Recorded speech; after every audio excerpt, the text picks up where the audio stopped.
I'm at Grace Church Road. I went to Waynesboro to bring this man down to this address. And now he's trying to force his way into a house. I'm afraid to move my vehicle.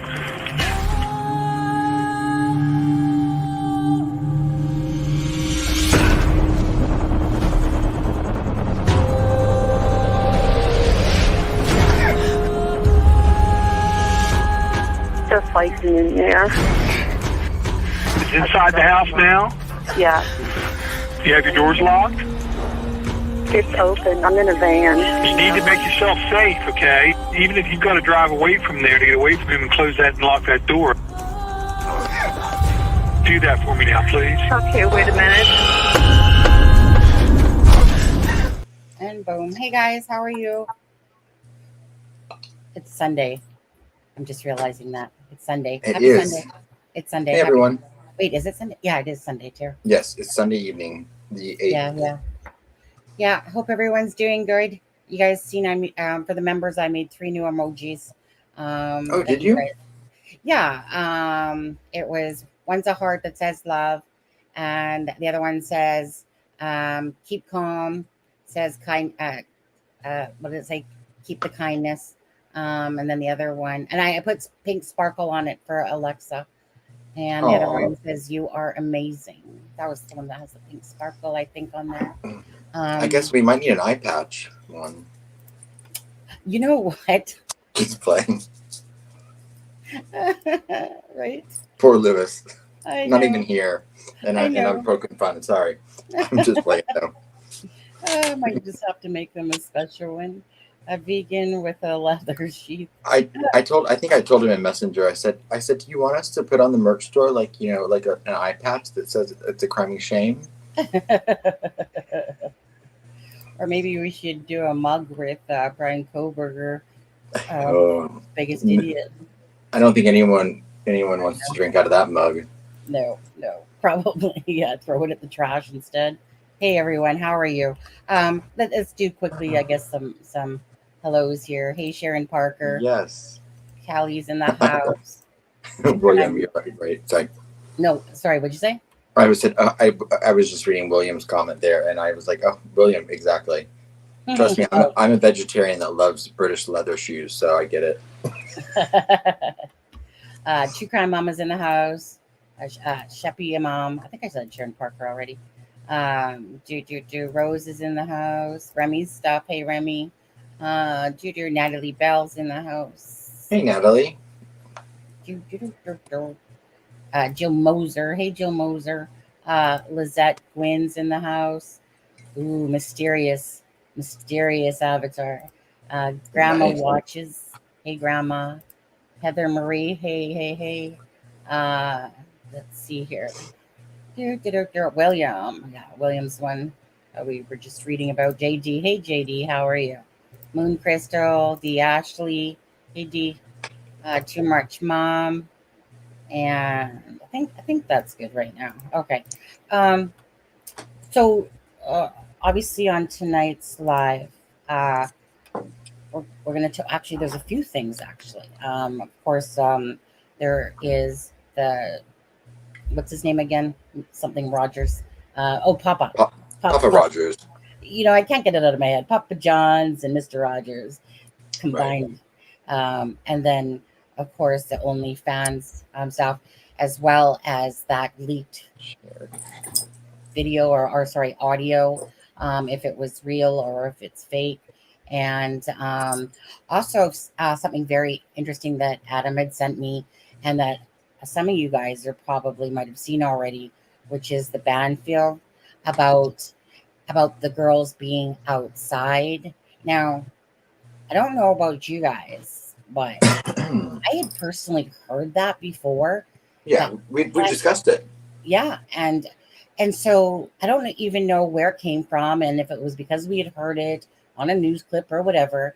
And then it just kind of, how as time goes on and there's all this different information and remember the door being open and stuff like that. And I remember recently someone making a comment about that again. And I'm just like, yeah, no, don't think so. I don't think that was true. But but yet it seems to be true. And we'll play that clip in a second, and just because it's very interesting, of course. Absolutely. Yeah. And to me, that door, if that door was open, it doesn't necessarily to me mean that. I mean, we're talking about the first level front door. Yes. To me, that doesn't mean I personally don't believe that Bryan went to the first floor at all. No. I think if the door was open, it might have just been left open because we know. I've heard up to like 9 or 10 people came to the house that day, yes, including Ethan's brother. Because that's how Ethan's parents found out about it. They didn't find out from law enforcement. They found out from their children that Ethan was gone. Yeah. The front door, though, Adam, if it was left open, that would have been because the girls ran outside. As you know what I mean? They would have seen the massacre, basically, ran outside. And that's, to me, why that door would have been open. Mm-hmm. Not anything to do with Ethan or anything like that to me, but because of the girls running outside. One fainted, supposedly, right? Which we heard.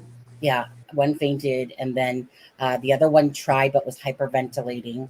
It goes perfectly with what we'd heard about. How one of them tried to call, but they couldn't get the words out on 911. So that's why people that talked to one were the friends and not the actual roommates.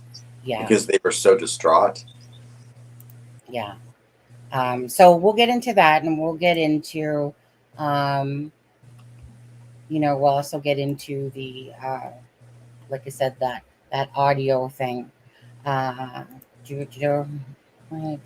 But it was open from 8 a.m. Where did it say 8:45 a.m.? The neighbor that was walking her dog. Right. Said it was at 8:45 in the morning. I heard one girl. Well, you know what? Let's just play the clip. You want to do that first? Yeah, let's just do that first. And present screen. Hello. Right. Sonny, I never should have gotten this computer. It's distracting. Is it distracting? Because all the stuff pops up other places now. Sorry. Okay. Let's listen to this, guys, and we'll be right back. I want to tell you some really interesting breaking news that a local NBC reporter is saying Steve Gonsalves has told NBC News, and this has been the mystery we've all been wondering about. Why did the two roommates in the morning call the police about an unconscious person when there was apparently a bloodbath in their home? And this is what we are learning, that Steve Gonsalves may have told this NBC News outlet, that you've got to remember these two girls were so upset that when they went outside after seeing this, it wasn't very legible. They couldn't quite understand what the girls were seeing. He's referring to the 911 operator trying to make sense of what these two girls are saying over the phone, but he's saying that they ran outside having seen something horrible. And then he goes on to say one passed out and the other one was hyperventilating, that the message wasn't clear enough for the operator. This makes a lot more sense, that maybe those girls did see part of or some of the bloodbath in the morning and tried to call and could not get the message out to the operator. And one of them was hyperventilating and the other is passing out. And then they just say, hey, we got an unconscious person. We got an unconscious person there. I want to bring in Mark O'Mara. He's a criminal defense attorney and civil rights attorney as well. This, Mark, has been a missing piece for a long time. And I mean, it certainly helps us to understand the mystery of the morning, but there's still a lot of holes. And I just want to get your thoughts on that for starters. And then I'm going to ask you all about the defense. Yeah, there's so much intrigue in this 6 or 8 hours that nobody called anybody. Perhaps there was something that we don't know about yet. Perhaps they were drinking, or not to impugn their integrity, but were they intoxicated on drugs or alcohol or something? That makes a lot more sense than this woman sees this attacker, or at least a stranger, in her house with a mask on, drives or walks by, and she does nothing for the better part of 6 or 8 hours. That makes no sense, and quite honestly, may well be fodder for the defense because defense attorneys just look for anything to suggest an inexplicable event, and that's reasonable doubt. So what about the notion that Kohberger matched one of these roommates, DM? We know it's Dylan because we've been talking about these surviving roommates for quite some time. Dylan said that he had bushy eyebrows. She saw bushy eyebrows. That's manna from heaven for prosecutors to have a witness actually give that kind of detail about a face. Not just, he was 6'2" or 5'10" and a light build. It's bushy eyebrows. No question that is going to be one of the sort of star pieces of evidence of a prosecution's case. The witness on scene can identify at least 3 or 4 or 5 different characteristics of this person. Again, this is an extraordinarily strong case of forensic tying together a noose, if you will, around Kohberger's neck already. And we've only seen 17 pages. Before we're done, Ashley, there's going to be tens of thousands of pages of discovery on this case. It's true. Okay, I got to ask you about cell phone pings, because we've been, making huge hay about cell phone pings. Literally have a roadmap, to Bryan Kohberger. But there was one line in the affidavit that I thought, I know Mark O'Mara is going to seize on that, and every defense attorney out there will seize on it. It said that his cell phone pings in Moscow, November 14th. That's the day after. That's Monday after the murders. But investigators, quote, do not believe the phone was in Moscow on that date. Well, then why should anybody believe the phone was in Moscow on any of the other days? Is that what a defense attorney will say in this case? Absolutely. It's that one little string that you want to pull on, that seed of doubt that may grow into reasonable doubt. In and of itself, maybe not enough, but we don't know what she's doing for 8 hours. Now we know the phone wasn't there. Now we know why wasn't she saying anything. Now we know that 100 people have left DNA. Why his? There's so much more information that needs to come out. But I will tell you, if the next couple of 3 or 4 months are as good an investigative technique as the last couple of months to get us to this point, they've done quite a good job. And of course, with FBI assistance, I must say, the best law enforcement agencies in the world, they're going to tie down every loose end on this one. Do they ever? Because just that timeline that we're looking at on the screen right now, it's got a 2-hour hole in the cell phone, right? Police say that's just when he turned it off because he didn't want to be pinged there. But he's leaving Pullman, and then he disappears, and then he's coming back to Pullman before and after the murders. And is that doubt, or is that reasonable doubt, or is that nope? Well, it depends on what the jury thinks, if it's reasonable or not. I have to leave it there. Mark, you'll come back again, won't you? Because I'm going to call a lot. Absolutely. Interesting breaking news that... There we go. Okay. Yeah, so that was on Banfield and that. So, so I mean, I know that she said that reportedly from the NBC, I think it was, Nancy's. So, like I said, so that, I mean, it makes sense, like, right, that happened. It's still strange, obviously, this time in there from, like, meaning there's obviously something there else. We don't know what it is yet, really, but there's something obviously from when Dylan saw, Bryan Kohberger, supposedly. Sonny, correct me if Steve, when they reported that, Steve never said that information came from law enforcement to him, right? He could have heard the same rumors we did, and he, because we know the family's been, definitely very invested in everything that's been going on with this case, both social media wise and, of course, behind the scenes. So I was just wondering, did he get that information from law enforcement, or did he get it, could it have just been conjecture from things he'd heard from, maybe people that were there? I'm sorry, Adam, I'm actually confused. Who? Steve? Yeah, the information came from Steve Gonsalves. Okay, that's what you're talking about. Right. Yeah. Right. Correct. That information was told from Steve Gonsalves, that's what happened. He told that to NBC News. Yeah. And it's probably something, I don't know, that we heard perhaps, and You know, Right. maybe. So I was just curious if he heard it from law enforcement directly, or if you may have heard it from, sources. I don't know. Yeah. So I was just curious about it. So. Yeah, I can't say I know that. Just the fact that, what Banfield's saying there Right. about that it was said. I'd have to actually go back and try to see if NBC put something out like that earlier, and then because I remember it. Mm-hmm. Yeah, we talked. Yeah, we discussed it. So. And I know I found a quote last night after we were done with the live. Where because I was wondering, about, what details did the family may have known about Dylan's experience with seeing the perpetrator. Yeah. And I found a quote, and I don't remember the date that it was on, but Christy Gonzalez, Kaylee's mother, she said that they had not spoken with either of the surviving roommates since the since the crime happened. Right. So I found that interesting as well because Yeah.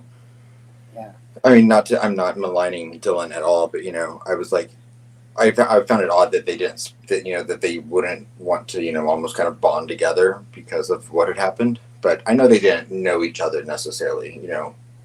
The Gonzalez's, they knew Kaylee and Madison, but they didn't really know the new roommates because they had just moved in the beginning of that semester. Yeah. Bethany and Dylan. Yeah. So they probably only met the parents like once. Yeah. Everyone wants to looks like keep talking about the audio. Now, Adam, in the chat, I kind of seen you say, I put out a video who first reported it. But are you talking about that TikTok person? Well, yeah, I'm just saying that that's where it first. That's where the audio came out, that's the first person that put it out, and then people have picked it up from that. Okay, because are you sure about that? That's my understanding. Yeah. So. Because that TikTok person said that she was given the audio from the person that that it was given to her from that person, and I'm sorry. No, go ahead. And then people have picked it up from that. The file is out there, separately than that. But my understanding was she was the first one that put it out publicly. If I'm wrong, I'm wrong. That's I believe that is wrong. Okay. And the reason I'll say that is because of, let's see here. I think I sent you all the screenshots actually. But let me go. Well, I think that's where she got it from. And it could be. Let me just go to here. I haven't looked at that. I would be curious to look at that girl's TikTok today and to see if she's maybe said anything about that. Okay, so that's, whoops, sorry. Copyright.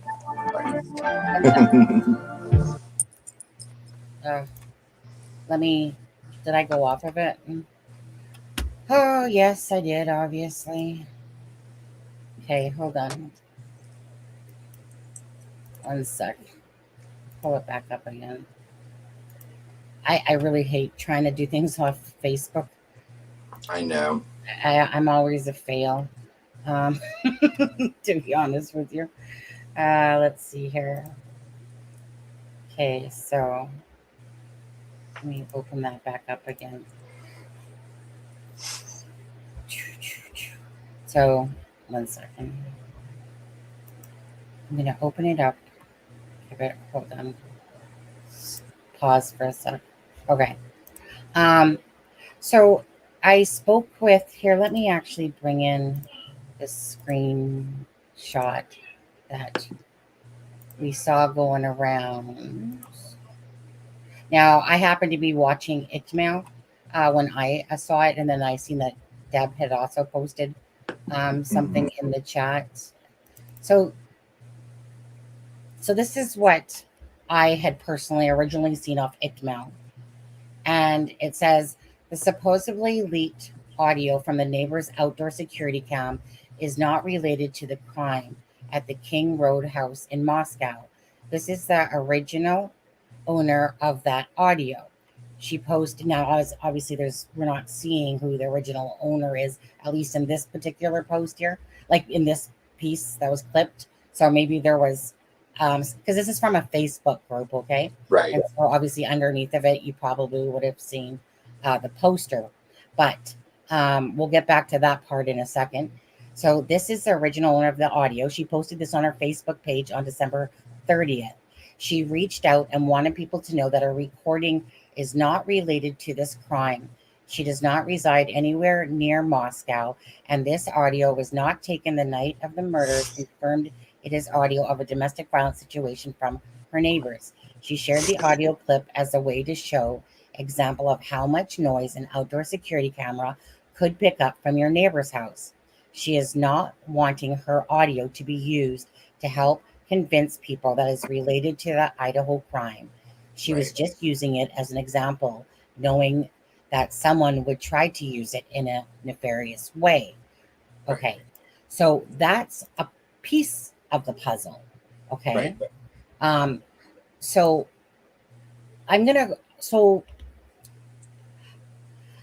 I spoke to Megan Rowe today through a messenger, and I said, hey, did you post this?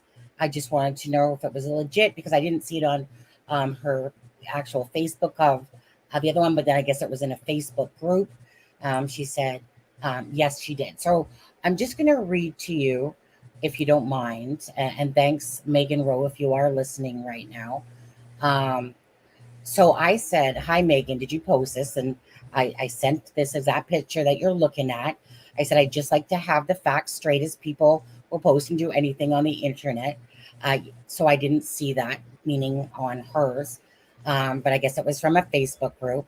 And she said to me, hi, yes, I posted that yesterday morning in the group I'm on. I spoke with Martha last night, since she's a member in our group, and was able to confirm that this audio was not related to the crime at the King Road house. And I updated my post for our Facebook members immediately after talking. And then she sends the post. And then she asked me if I'm in the group, just wondering. And I said, no, I have the channel called It's a Crime and Shame that covers the Idaho murders. We played this clip a lot yesterday, and we figured the truth will come out soon enough, it's legit or not. I saw it on another channel, meaning Ictmel's, that was showing that post. My only thing is that, again, it's hearsay. If Martha still isn't the poster of this audio, how was anyone to know that it is still true? With no offense to Martha, of course. And thank you for answering me back. Megan had said back, no, I understand what you mean. I saw that on Martha's Facebook that she posted on December 30th, and it seemed to be believable that it was her audio. I can't verify it, obviously, but she seemed very upset that her audio was being misused. So I believed what she is saying. And then she shared with me the link of this video. And to be honest with you, because it's a TikTok and there's all these words on it, I was sitting there trying to make out exactly what it was showing. So in all honesty, at this point, I'm trying to still I couldn't read it. I know. I'm still trying to figure out the words, because when I'm looking at it, from still what I'm seeing, it's almost still acting like it's the audio from the crime scene. And that's why I'm 50-50 on it still. Yeah. So, but we said all along, we don't know. Right. And we weren't endorsing it. We just. Well, exactly. I just said we'd like to provide the factual information, and if something is wrong, then redact it, as we do not want the false information. And then she said, I completely understand. I applaud you for doing that. A lot of channels will never go back and update, which is true, right? Like, I mean, that's what we want to do. If it's false, it's false. If it's true, it's true. So, but anyway, so I want to thank Megan Rowe for answering me back. She said that Martha did offer to send the actual video to one of our admins so that she could be verified by their this is where it says, so that she could be verified by the original owner. Okay, let me say that again. Martha did offer to send the actual video to one of our admins so that she could be verified to be the original owner of the audio, but the admin told her it wasn't necessary and that we would update the post to reflect we had debunked the audio. Maybe if you reach out to her.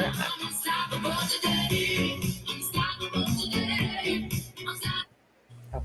Thank you. That would be like a new member sound, actually. 6 months. Granny. There we go. Hey, Granny. Thank you. Thank you for being a member. So now I'll turn around and I'll, play that TikTok that Megan had attached. And so stop screen.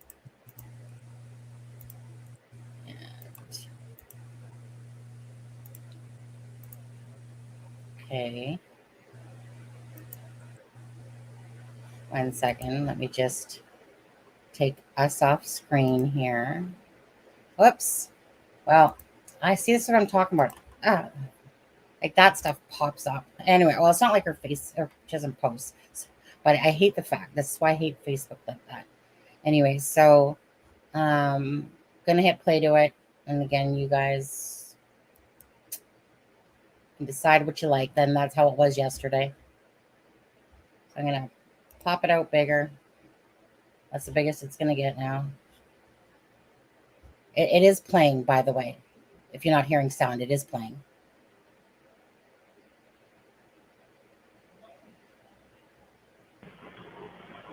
That's just now war right.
Okay, so stop screen and there.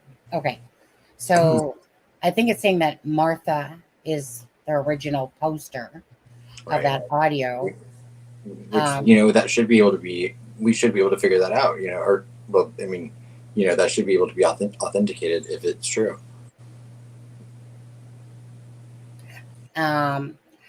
So, well, yeah. And so, I can't read all the small things on there. So I really do. I just didn't have enough time from when I got it to whatever to really look at it and see. But, what the bottom line is, again, like we said yesterday, you guys have brain cells to decide if you want to think it is false and fake, and if, and if Martha's saying that, hey, this is something that I took, of a neighbor of mine. The only thing that struck me as odd, which I said back to Megan, was, well, in the affidavit, we're clearly hearing that a dog was barking, they said that a dog was barking and they received audio. So it just seems funny, of course, that you're hearing a dog barking, and that this supposedly is of audio of this. Now, not to say that we all know that there's dogs everywhere and, could be caught barking in there. But, it's just one of those things. But I'm going to go back to it after the live, for my own self.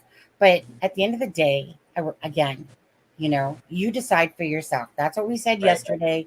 You can deem whatever you like to believe. People will post whatever. We know what happened with Joseph Morris, and that whole scam with the Idaho here and him trying to manipulate and stuff like that. You know, I need to go back and personally read what was put on there before I make my own personal decision on that. Right. And, perhaps Martha will send the actual audio. Maybe I can reach out to her. And, but again, I need to read what was said specifically on there, because Right. if it's there to mislead, or if she's actually saying, look, this is, but I can't tell that at the moment. It's a TikTok video with And it would be such a silly thing forced. I mean, we don't know. I mean, because law enforcement knows the truth. The people, I would assume the people that own that camera would know the truth. I'm assuming because of the gag order in the case, I doubt that then, we're going to see Chief Fry come out and talk about it. I mean, they could, if it's widespread enough and it is false, I can see them coming out and dispelling it. But either way, that audio, we know there's audio, and the audio from that night that camera picked up will be played in court. Yeah, so, regardless. So if you are if you did fake this, I mean, you're kind of gonna shoot yourself in the foot, because it'll clearly come out that you're lying. Yeah. And so for what gain, right? Yeah. So we will find out regardless. Even if it's not until the trial, we'll find out if this is authentic or not. Yeah. And again, I have to go back to it myself and try to make out those words to see if it was used to mislead, or if it was actually genuine, that someone was just trying to simply show their house to whatever. It was just hard to make out, because I'm seeing the picture, I'm seeing a dot, and then I'm seeing the picture to the house as if it's like showing like the distance or whatever. But I need to clear that up in my head before I mean, look at how many false crime scene photos came out in Delphi that really were of what would have ended up being like a 7-foot tall Abbey that people were claiming was a crime scene photo, and it was nothing at all, or people under the bridge, so you get this in every case, so but it'll come out. The truth always comes out. And to me as well, like all these people that go, well, this is going to affect the crime or the case and stuff like that. Unless you're a certified lawyer, literally, honestly, when it comes to those opinions, I really do hate it when people that are non-lawyers sit there and go, this could hurt the case, or this could do how that. Though? That's my question. How? If they we know, I mean, nothing, even if this audio is real or fake, nothing that was in it isn't something that was talked about in the affidavit. So it's not like it's putting something out there that's going to hurt the case. No. But again, we're not endorsing it. I'm just, I don't think it would hurt the case. I'm sorry. Take the audio as you like. It's out there. It's going to spiral around. If you believe it's true, you believe it's true. If not. Or when people just go around, keep talking like that, there are some sort of lawyer, professional defense or attorneys and work in the law, and you literally have no experience whatsoever. And then you start preaching about how this is going to hurt a case and that stuff. It's just like, I just go whatever to that, because it's like you said, they have the evidence, and they're building the evidence that they need. Trust me, they have way more than enough.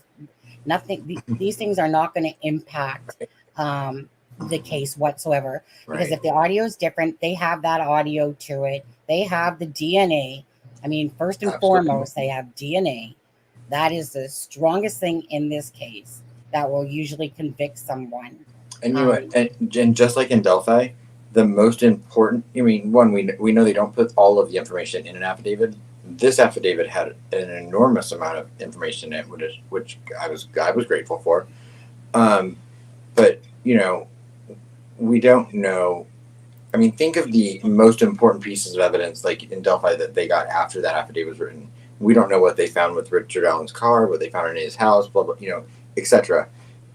Just like this, we don't know what they recovered from that white Elantra, because you clean a car as many times as you want, or as thoroughly as you want.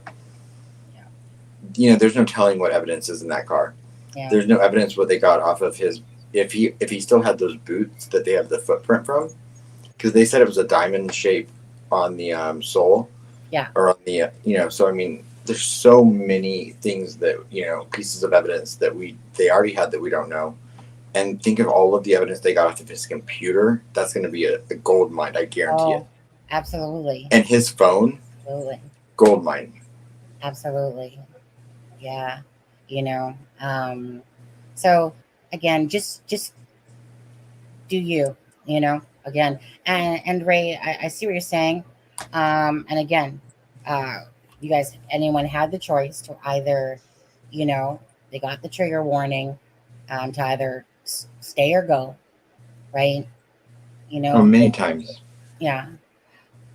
Hey, Steppa, how are you? And thank you. Where is it? Thank you. Right. Yes. Serpentine. Sorry. No, I was just going to say to Mama, that correct. If it's real or not. Again, we're a channel that just tries to help and make people aware of things, regardless. Whoever wants to deem something that they either like or don't like, again, that's up to you. Right. And we're not here to sit there and try to make you believe something or not. We are trying to here to put out the factual information, and that's hence why I read you what Megan Rowe had said and where that this had come from, and that that the person is saying that it was used from something else. So go do your own homework. We shared it with you. We did all that. You guys can go do your own homework as well, kind of even what Ten to Life said on hers, right? You don't take anything as factual or this. You go do your own research on it, figure out the truth as well. But we will always try to redact something if it's wrong. At this point, I'm not going to sit here and officially say that it's not, that it wasn't or is, because I haven't done my homework enough to say that until I can at least look at that TikTok video and try to make out those words to see if it was to mislead or if it was, or simply those words on there saying, hey, look, this is an audio from that. I don't know that yet.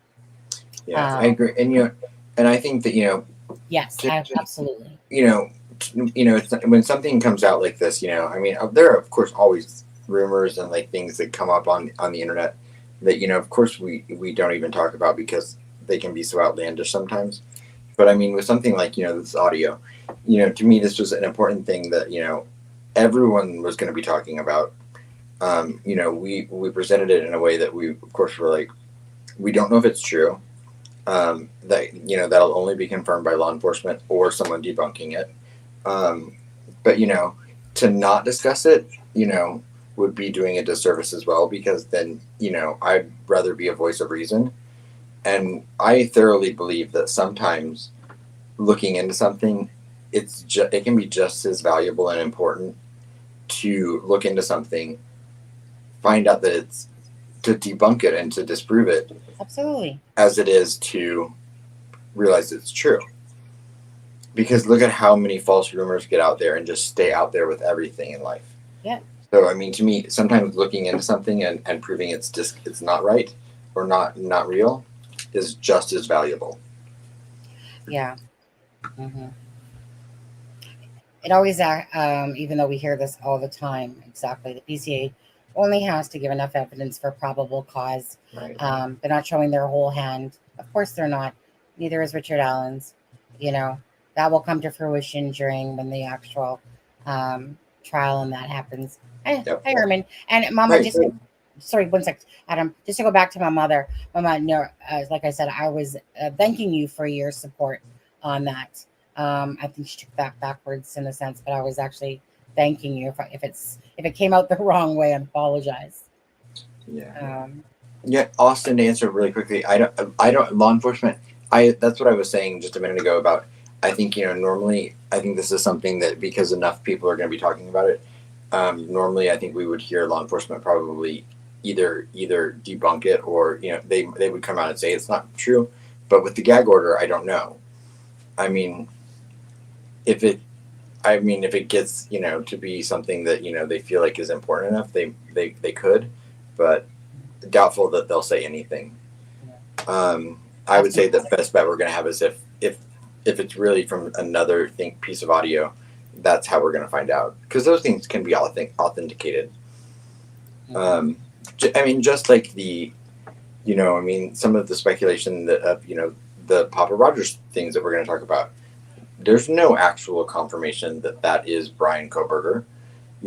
It's something that's out there that people have just been speculating that this is this person's pretending to be someone else in a Facebook group, just like there was on Reddit, and just like there has been on 4chan, and just like there has been on other things. So it's not wrong I think, to present the information that's out there that people are looking into. Yeah. No, news channels do it too. Same thing. Right, because we're going to find out all of those things. You say something. To me, it's one thing if you say something and then you just leave it and don't go back to it. And, Pretend it's fact. Yeah, and, right, because then it's fact. But to me, it's like said, for us personally, like I said, this isn't about anything besides here's what we know. Here's what we're showing you. Here's what we're telling you. Everyone has a brain cell to use, right? Just like we all. So that's each your own individual person. And like someone just said above there, exactly. If you have a trigger towards something, you fully know that you don't have to stay in here if there's trigger things. Or if somebody triggers you, then block them and stuff like that, right? Nobody's here to hold anybody's hands. We're just here to say, hey, guys, look, we're just putting this out there. And if something comes, become aware of something that's not true, like with Joseph Morris, then we're going to put that out there because that was proved to be false and deceptive.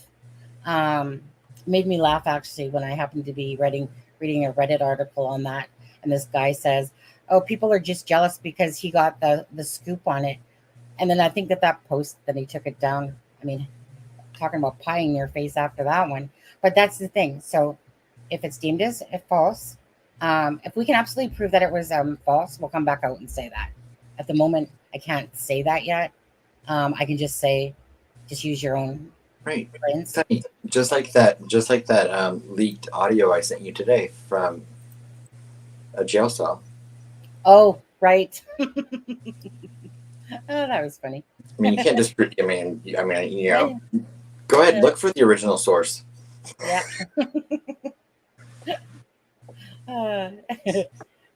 She is only her because I bought a new cover for her MacBook. I thought I had to pause it because she doesn't like crime stuff. Oh, okay. Ask FBI if it's real. They will giggle like schoolgirls. Yeah. I mean, I don't think that because of the gag order, I don't think Austin that they will say one way or the other if it's fake or not. I mean, maybe they have a right to do that. I don't know. I'm not the law on that, so I don't. Right. I don't know. I'm not. Yeah. I mean, I know some people who are asking if his trial is going to be televised, and I do know. I can say that I know that just with the gag, the judge is going to readdress the gag order at some point, but they have already stated that there's going to be a pool camera in the courtroom, so there'll be one camera that all of the news sources get their feed from that one camera, so it will be televised. I mean, I who knows when it'll go to trial, but it will be televised, and I assume then like Court TV, Crime, all of those channels will stream it on their YouTube channels as well. Yeah. So I'm assuming we will have live access to the trial. Yeah. I mean, I always find it very interesting to watch it when trials are live. That's why it's kind of like. You get so bored, though. Pardon? You get so bored, though. Yeah. Well. Unless Johnny Depp's in it. Well, right. I mean, when it, like, for instance, in this one, like, for instance, this case right here, I'd love to watch that, the case, because you just like to watch the expressions, you just like to feel like you're there, not just wait for like the news. And when I follow a case, I mean, to me, like most recently the Piketon, Ohio case that I'd been following for a while, and then the Tara Grinstead one as well. Both of those came to trial this year after many, many years. And so after following a case for years, to sit there and actually to see it presented, like all of these pieces that you have, and then to see them, the truth of it come out is like, the truth of it be presented is super, I mean, it's intriguing and fascinating for me. Yep. And as for, like I said, people I see are reporting on a few different things. Again, thanks to, Adam, because he shared Nerdy Addicts video about that whole, forum discussion. You know what, Adam? Let's go to that. What's your thoughts on that? Considering I went to my family's today, and I think I said that at one point my family asked. They said, "Are you going to spend the entire day with your phone and with your face buried in your phone, taking screenshots?" And I had to be like, "No, because it's almost dead." But because there were 118 posts on that website, and by him. Yeah. And I do believe it's him. I do too. I do fully believe that's him. And 90% of them were, one, I don't fully understand the forum that he was in. Like, I was like, to me, I don't know a ton about what that is. Mm-hmm. I need to do more research. Like I said, I have all 118 posts. And then I sent you like probably the ones I found the most interesting, but okay. Sorry, Adam, I didn't see those. Oops. Other channels have also put a couple of them out today as well. But like the ones that I sent you are like they're not like, because I think other channels probably watermarked theirs or whatever. But I went on this website and and it was one of those websites where there was an ad, like an ad popped up after every fourth message. You have to keep scrolling past it. Yeah. I tried to. I know my friend Inquisitor put out a video about it this morning. Yeah, I seen that. And then the original website was sent actually to me by CD last night, so I should give him credit for that. Who's CD again? Remind me. Is he that cute cop? Yeah, he's that good looking New York ex-police officer. Yeah. That's always spending time with his wife and his kids. Yeah. Never can find time for his second family here. Is that one? He does pop in chat though. Got to give him that. So let me just pull that up for a second. Couple things that you did send me here.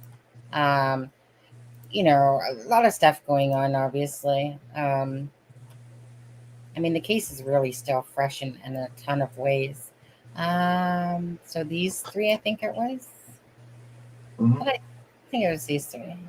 And this is from a forum that's been around for a long time called Pappa Talk. Yeah, never heard of it ever. And it's been around because some of these posts of his are from 2011.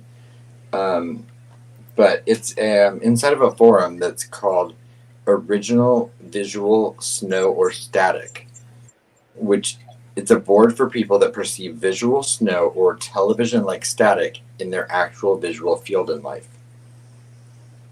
Sorry, Adam, are you reading one? Are you reading one right now? Well, I was just reading what the forum that these were posted in was. Oh, okay. The one that's on the screen right now was posted on February 20th, 2012, and it's talking about and everyone in this forum talks about their experience with what they feel with this disorder that they call visual snow or static. Visual snow, yeah. And so, do you want to put? I hadn't read the other one first. Oh, do you want to go to the long one first? Oh, with the one you just had on screen. I hadn't read that out. So yeah, so this one was on February 20th, 2012. He was in a discussion talking about different medications that people have taken, and he says, "I went crazy on Topamax." So for anyone that knows what Topamax is, it can be used to treat a wide variety of things. And I'm not a doctor, so I'm not going to speculate on that any further. But this is this is just what he said.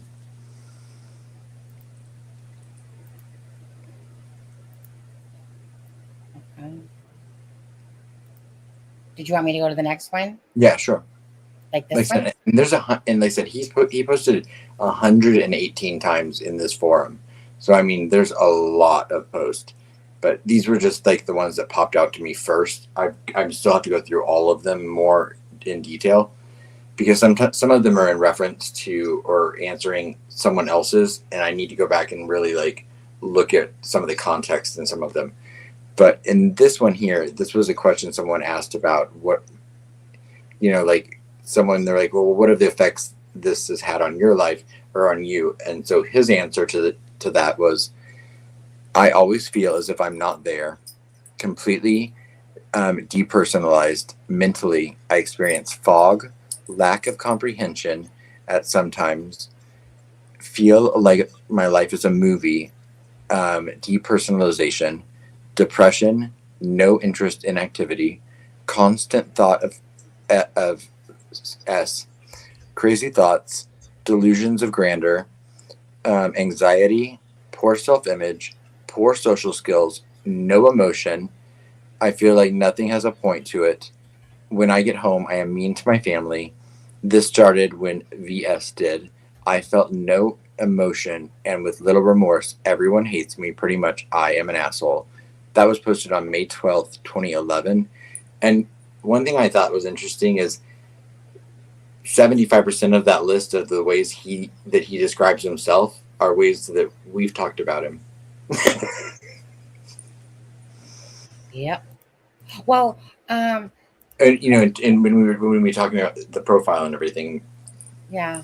I remember one of the comments somebody put on a video was like, basically saying, yeah. Go ahead. No, go ahead. No, I'm sorry. I didn't mean to interrupt you. Finish your statement.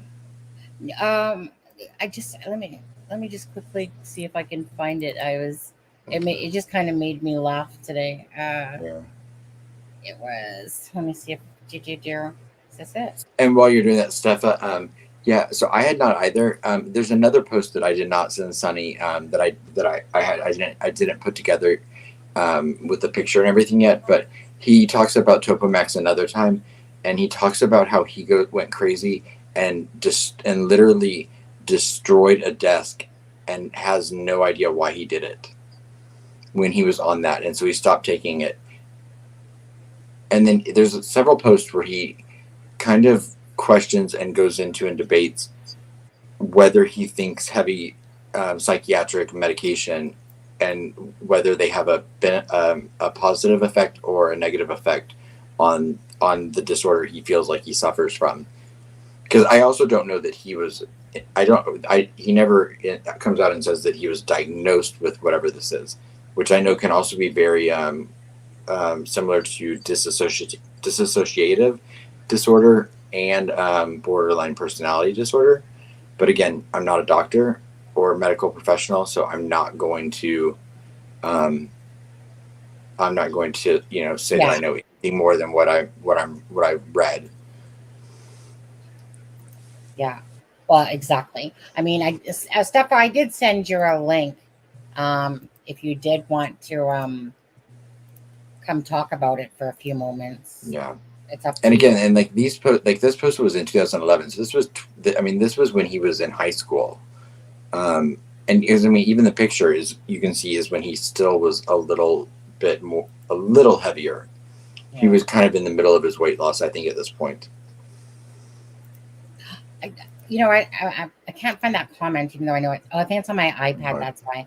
It was just, what was funny about it is that this person said, I was reading all the posts and I was feeling bad for him at first until I read where basically it was just more about who had the biggest D-swinging contest and about him being, Oh, he should be on YouTube. Yeah, about him being right, like it was more like the person was saying, yeah, I felt sorry for him, but then as you went on, you could see where the jerk person that he is comes out, and then I stopped feeling sorry for him. Yeah. I was curious, because this is all the times that a lot of these posts are written during, are also during the time that it's been speculated that he was using heroin, and I actually found some of that interesting because, I can see an argument for it both ways, but he talks about different kinds of drugs in some of these posts, that in ways that I'm curious whether if it kind of like makes it look like he didn't use it at that point, or if because he used it, he was asking about drugs. But because he asked about Xanax, there's posts about Xanax, there's posts about weed, there's posts about another drug I can't remember the name of, and then other things. And he kind of gets to the point where some of these, he actually realizes that he thinks this disorder has benefited his life, and that he's accepted it, and that it's made him more in control and happy with himself. But I'll have to pull this one up on my phone, Sunny, because I can't read that from here. No, I know. I figured that you would on there. Oh, there's Steffa. Well, let's bring on Steffa quickly first. Sure. Hey, Steffa. Wait, who? Hey, Yeah. good to talk to y'all. Stop following me. Oh, stalker. I'm stalker. The Topamax stalker. Had you heard any of this, Steffa? Yes, I've been laughing because I'm like, Topamax, like, it like kind of like slows things down, like to make you people get tired. They Right. They like it's for, usually people take it for migraines. You don't use it for seizures anymore. That's like so 1970. So it wouldn't be normal to go crazy and destroy a desk on it. No, the only thing I could think of is that he had a contraindication, or like like if he's taking another medication and the two of them didn't mix well together, or well, if you're could have having, like when I take Benadryl, I get wired and itchy. Yeah, and you have the opposite. And that's the opposite of what happens to most people. Yeah, that's a indication. So you have the opposite effect. Steffa, before you go any further, can you just tell people about yourself that don't know, that are new subscribers and stuff like that? Oh, sure. Thank you. My name is Steffa, and and I am a nurse, and so I know a little about nothing, and a lot of stuff I do is I concentrate a lot on mental health, and I have a little tiny channel and talk about mental health, and so I enjoy coming up here talking about medications or mental health or nothing. But I'm really into true crime, so I am blessed to have met Sunny, and here we are. Thank you. Whoops, 1 second. Just gonna post Steffa's channel there. So thank you, Steffa. Steffa is, like I said, a really good person, but on top of that, she has a lot of knowledge in the mental health, and so her, I can't really talk about things that I don't know about. It would be wrong of me in a sense to sit there and act like I knew anything about what pills do or don't do. I have no clue besides Googling them. But when you have someone that has knowledge, I'd rather listen to you any day than read off of what Google's saying to me. So I don't know, even just your opinion based on, what you do. What's your thought process when it's coming to Bryan Kohberger, in like with any sort of, again, speculation. We don't know who Bryan Kohberger is personally. Thank you. I am not a doctor. I cannot diagnose, but a lot of his traits that he talks about seem to be personality disorder.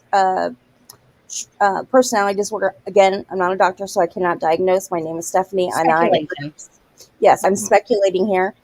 And I would say he more comes across to me as a psychopath, psychopathy, or sociopath.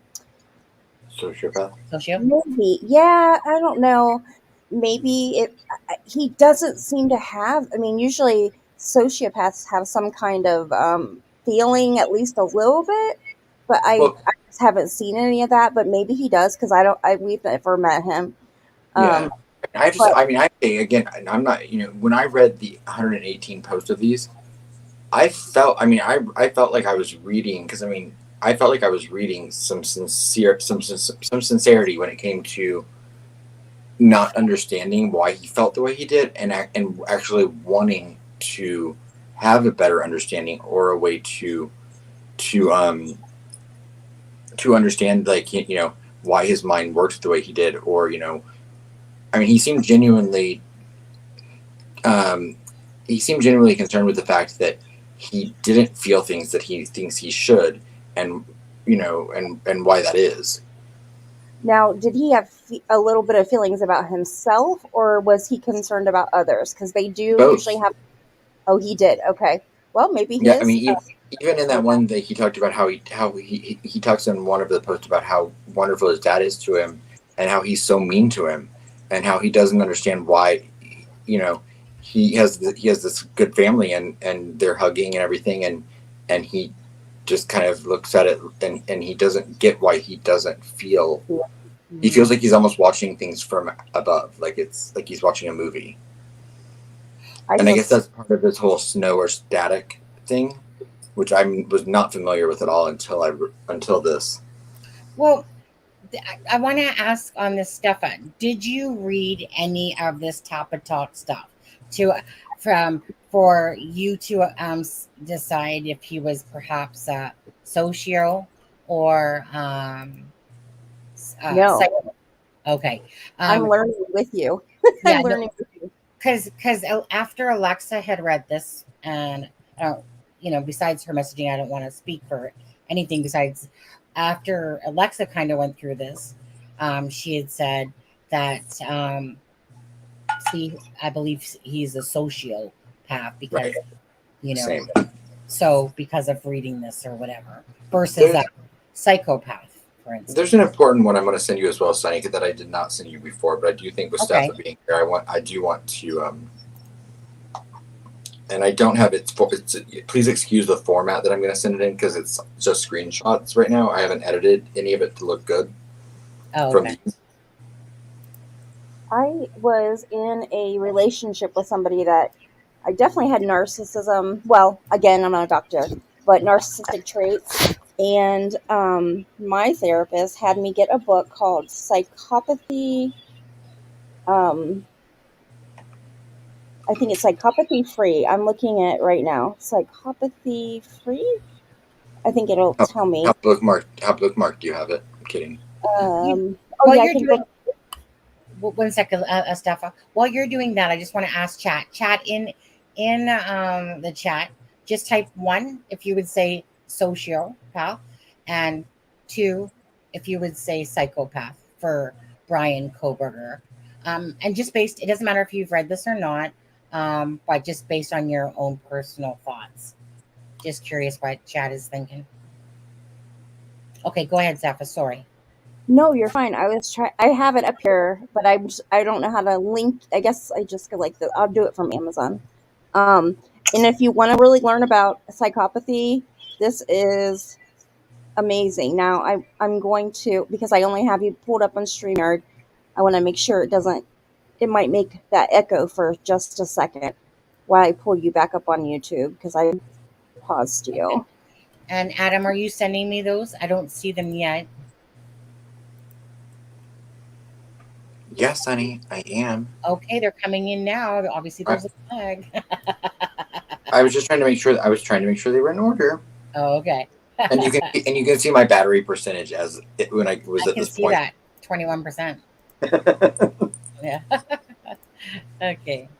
Okay, so I was trying to do it, but I'm just going to put Psychopath Free. It's called Psychopath Free, and I can't put the whole link because it's more than 200 characters, but here it is.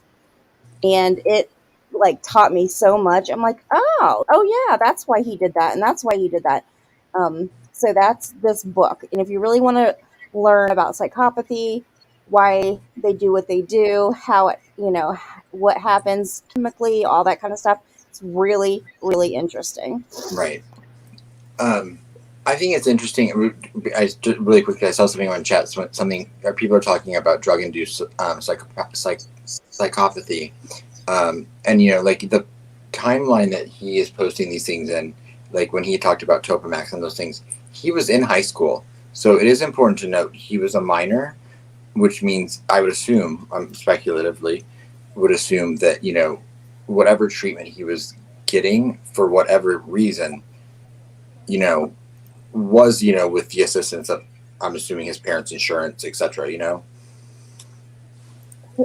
So you can't get drug-induced psychopathy or become. You can get drug-induced mania or drug-induced. Sorry, my dog's whining, so I'm trying to mute it. Oh, Drug-induced. great. You can get. You can go in a psychotic state, but psychopath is an actual like a personality disorder. So what people can talk about, like becoming psychotic, which is something different. Like a psychotic state will usually be like hearing voices or hallucinations during a, but I don't even know if his is with drugs. His might just be a Right. general. He might I just just have psychosis. I just thought it was important to know that, like the time that he was talking about these things, he was still, he was still a minor. So I'm assuming his parents were involved in whatever treatment for whatever it was that he was. I'm assuming they were involved in whatever that treatment was. Yeah, I'm sure if they got treatment, did they? But did he? This is Well, I mean, you have to go to a doctor to get Topamax. Yeah, but Topamax isn't for mental health. Well, no. I'm saying, but the disorder that they're talking about, like, isn't necessarily related to mental health, but like in the years since, they've tied a lot of these things to other things. Like this, because like I said, this forum is from 2009, 11, and so the understanding of some of these things that they thought was almost like visual, and neurological. I think that they're seeing, can also possibly either he did not have any of this and what he had was more psychological, or there's more psychological effects in this disorder than they realized at this time, or that they were questioning. If that makes any sense. Yes, it totally makes sense. What reason does he put in there that he takes the Topamax? He didn't say he did. Well, he talked. I mean, he talks about. I mean, this entire forum is for people that share these experiences of feeling this way. That they have this condition, and so it's really just kind of a forum based thing where people talk about their experiences, what's worked for them, what doesn't work for them, their theories, their thoughts, so like the post that we're about to read. Which is one of the very. I'm sorry, Sunny. Are we reading the long one right now? The one I just sent you, or the other one? Which one do you want to read first? Let's go through this. Well, let's do this one. Okay. I think that we should do this one first, and then go back to discussion about it. Okay. Let me just take us back off here, and go ahead. Would you like me to read it? Yeah, it's up to you. Okay. So this, sorry, this post, and it's a little blurry, so excuse me if it takes like a minute, but it says July 4th, 2011. I have had this horrible depersonalization go in my life for almost 2 years. I often find myself making simple human interactions, but it is as if I am playing a role game, such as Oblivion. I can see what is going on. I am slightly into it, but I can pause the game and focus on my real life. In this case, my life is the game, and my old self can be reached by pausing the game. But how?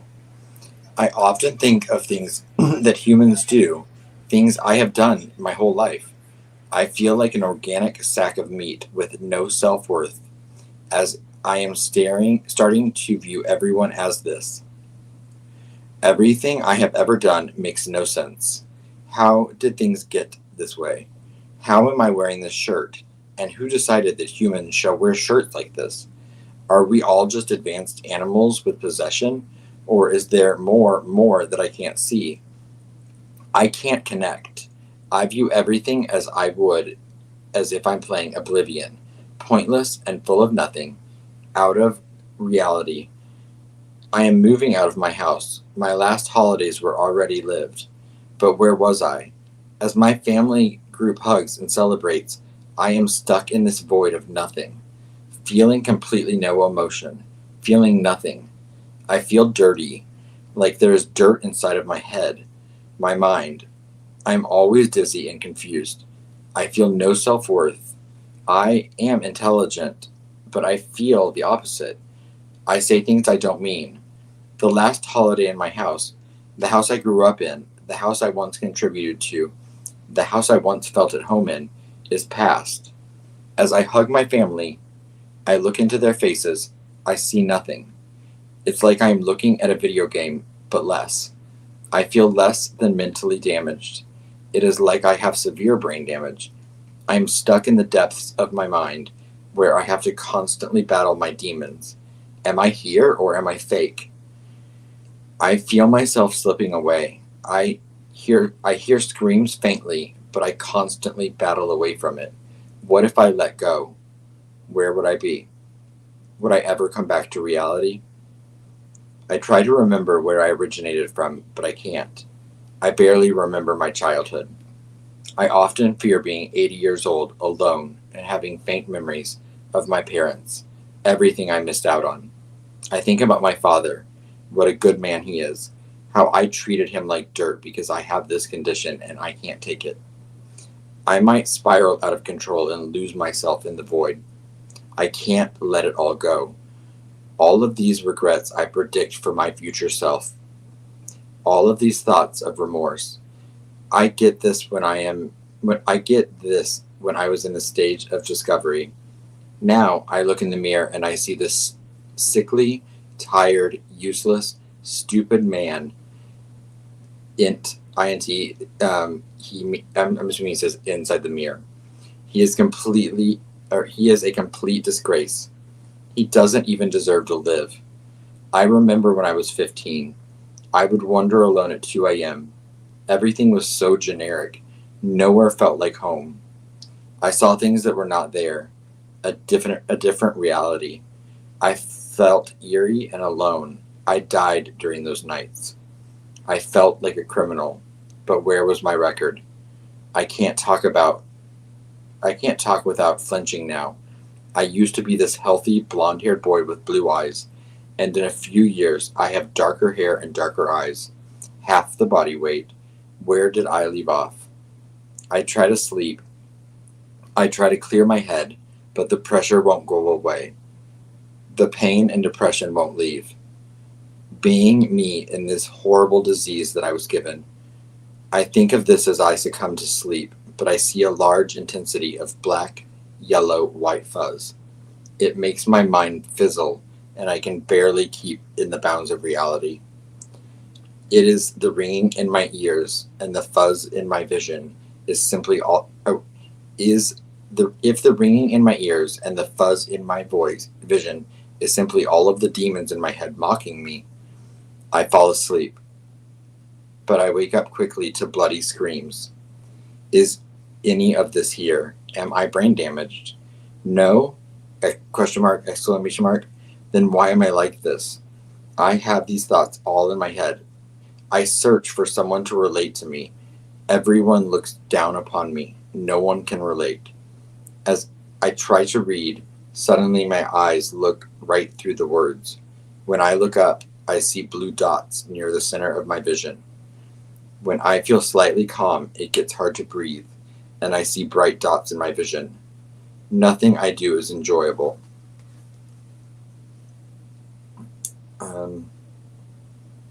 I am. Oh, and it cuts off there. So, yeah, it just cut off there. That's. I've got. Hold on. I've got it. Okay. Just give me 1 second. I'm sorry. And hey, everyone in chat. Hey, since we're taking a second, there was Adam finds that. Can you please give us a like and a share if you could? That would be great. Hey, Deb, how are you? Yeah, and as Adam was reading that, I read that off of. Well, I seen it and I read it off of. Oh my goodness, what channel? Hi, Humi. I am in awe over this. Like, I really have a lot to say about this because this was my daughter. This was my daughter. So are you going to change your verdict from psycho to socio, if in a sense? Would you say, like after listening to this? So No, would you say? I think in what, what diagnose, they won't diagnose anybody until they're 18, but it doesn't mean that, I'm talking about my daughter in the Mhm. pain that she was able to express and how she can express now how she was feeling then.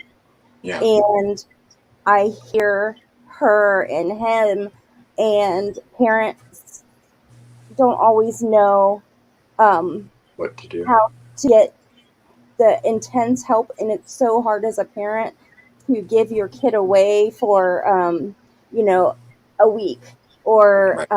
or two. I had one time she had to go to an inpatient or a residential facility that was 2.5 weeks, or I mean 2.5 months, and it's heart-wrenching to do that.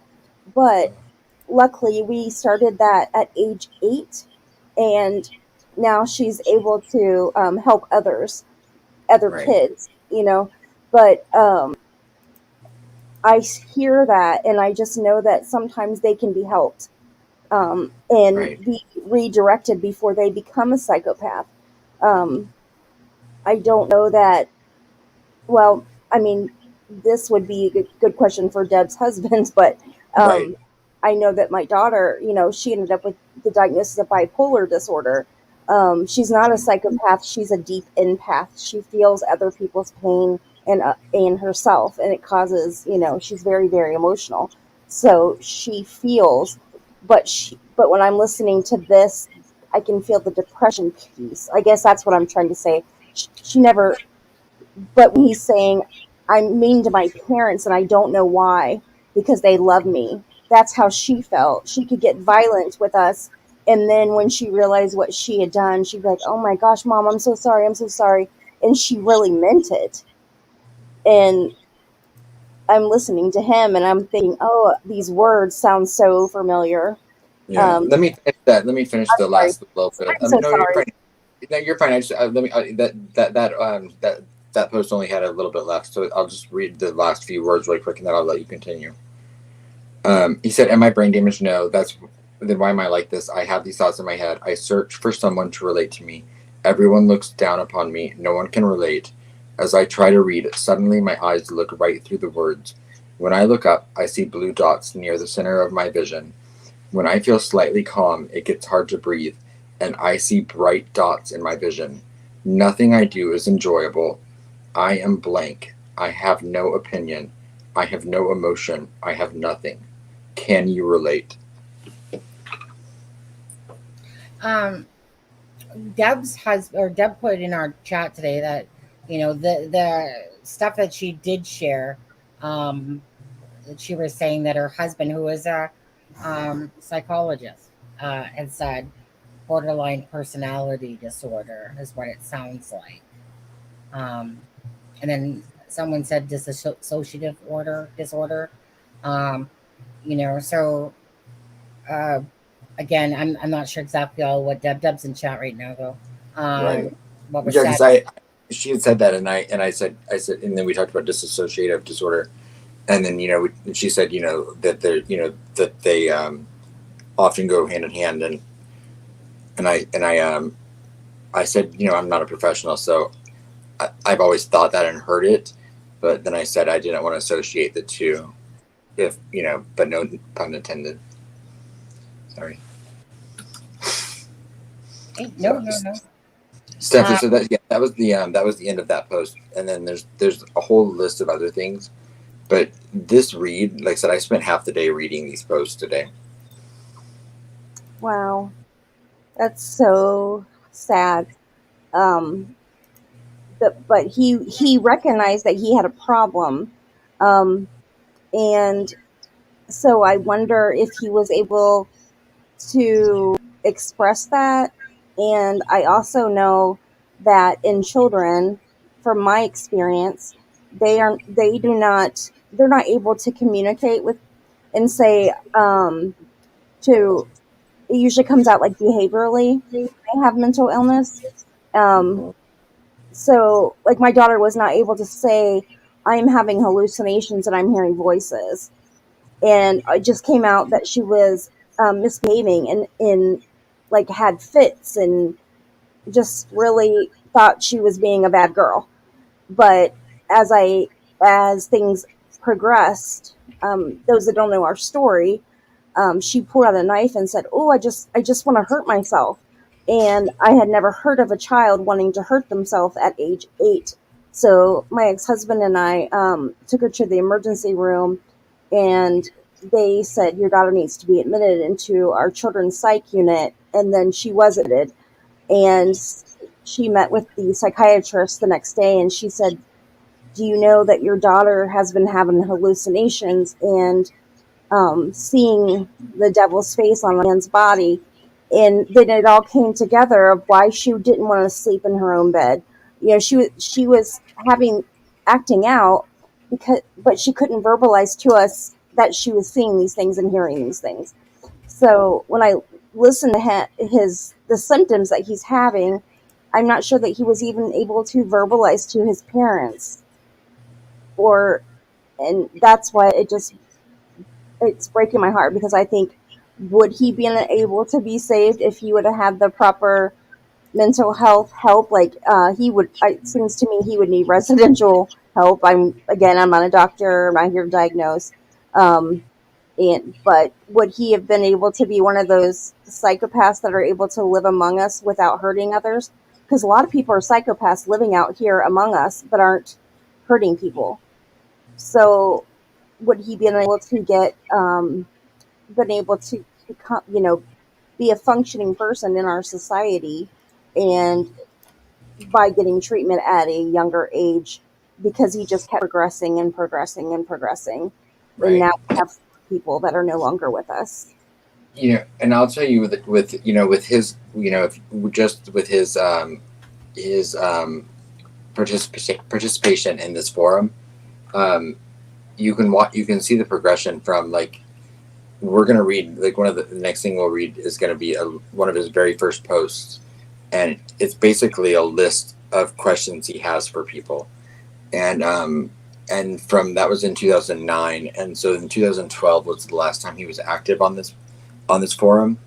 And the progression of how he views himself from the 2009 to 2012, I feel like he almost accepts whatever he's going, Yeah. I think he accepts it, and almost he turns it into something that he's using as a strength.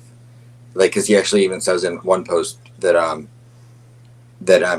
he has become smarter and more controlled because of this, and this being whatever he's talking, whatever he feels like he has, or that they're discussing in the forum. Okay. What age would he have been in 2009? He graduated high school in 2012, so presumably he would have 17. Been, yeah, 17 in 2011. He should have been. When was his birthday again? I forgot. November 21st. Okay, so he would have been 17. Yeah, when it ended. So in 2009, he would have been 14. No. So he started. So the first time he went on this forum, he was 14 years old. Well, 2 years. No. Well, if he was 17, that would be 15. 2009 to 2012. That other post 2011. Oh. Well, no, I know. I said, but he the first post he made on this you don't have all of the first post he made on this was in 2009, and then in 2012 was the last post he made. And he was born 1994. For anyone that. Yeah. You guys do the math. So he's reaching out to people. The problem is he's reaching out to children or people that can't help him. So he is reaching out saying, "Hey, I need help," but he's reaching out on a forum, and nobody in the forum is going to be able to help him. Because they're all people that are sharing the same experience. No, he does get feedback from people, and he also shares feedback that from his experience with things. Like, there's a whole conversation about whether Xanax is beneficial to what they're going through, and could weed help it, and then just other little things about, like, does anyone have a harder time in the morning than they do in the other times of day. Because again, this is all like related to something called visual snow versus and static, which I don't know if he was diagnosed with whatever this is, but Okay. Just quickly, there's 148 people in chat and 62 likes. Could we at least get up to 100, guys, for all you people that are in chat? Now, I do want to keep moving along because we still have the Papa John and the OnlyFans that we didn't do properly last night. I know, right? Right. So I kind of want to go through these ones, if you don't mind, Okay. just because we're at the hour and a half mark. So go ahead. So this is like what's on this. I'm sorry, Steffa. Do you guys want me to hang up? No. I mean, if you want to stay on to hear these questions, you can hang if you like. But it's just that we have the Papa John's to go through still, and that's pretty long.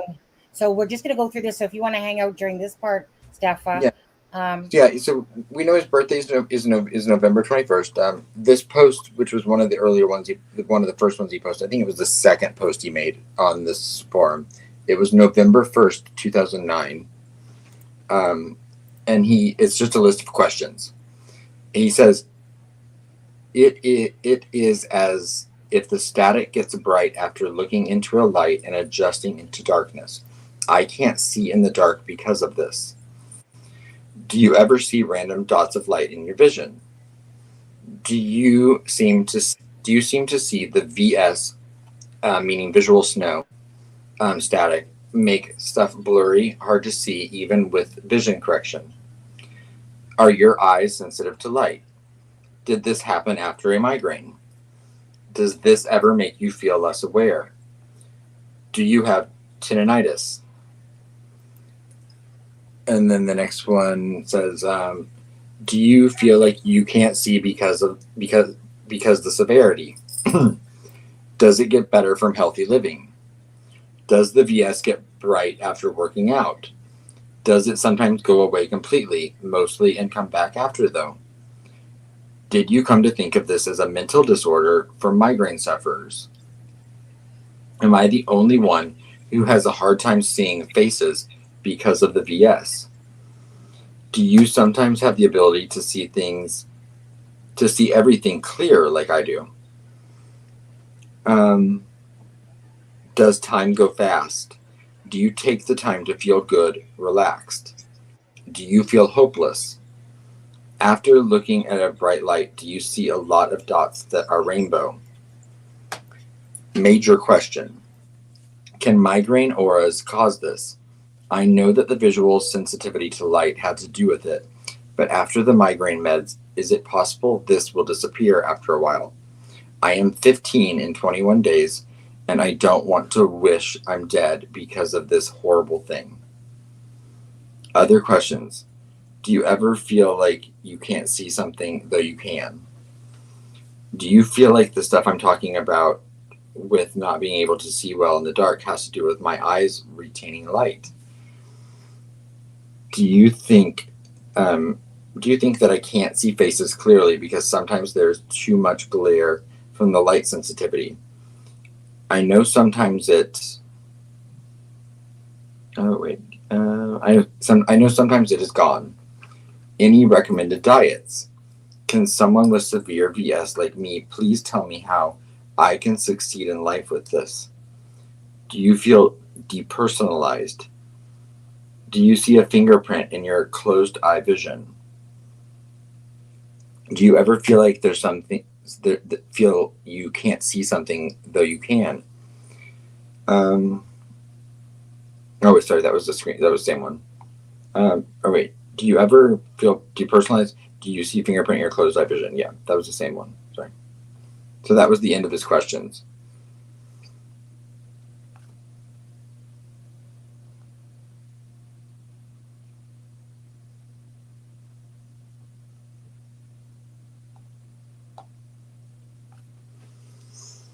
Hello? Sunny, are you muted? Oh yeah, I was muted. You sent that one to me twice. That was the problem. Yeah, sorry. That was a yeah. Yeah. And actually, in one of the ones he even posted on May 29th of 2011, he says, he's like, if you're on mind-altering medication, need help, when I was on Topamax, I did crazy shit that I should have died from, to be honest. Yeah. And like there are a lot. Like there are 118 of these. Oh, thank you, Charlie. Wow. Charlie 883 super chat. Oh. 69 Canadian dollars and 99 cents. Thank you. Sorry to interrupt Lil, but I'm back at work in the oil field equivalent to jail camp, so won't be able to catch lives for a few weeks. I'll watch it, please, and like and share when I can. I love how she did the $69.99. Thank you, Shar. So again, just a shout out to Shar.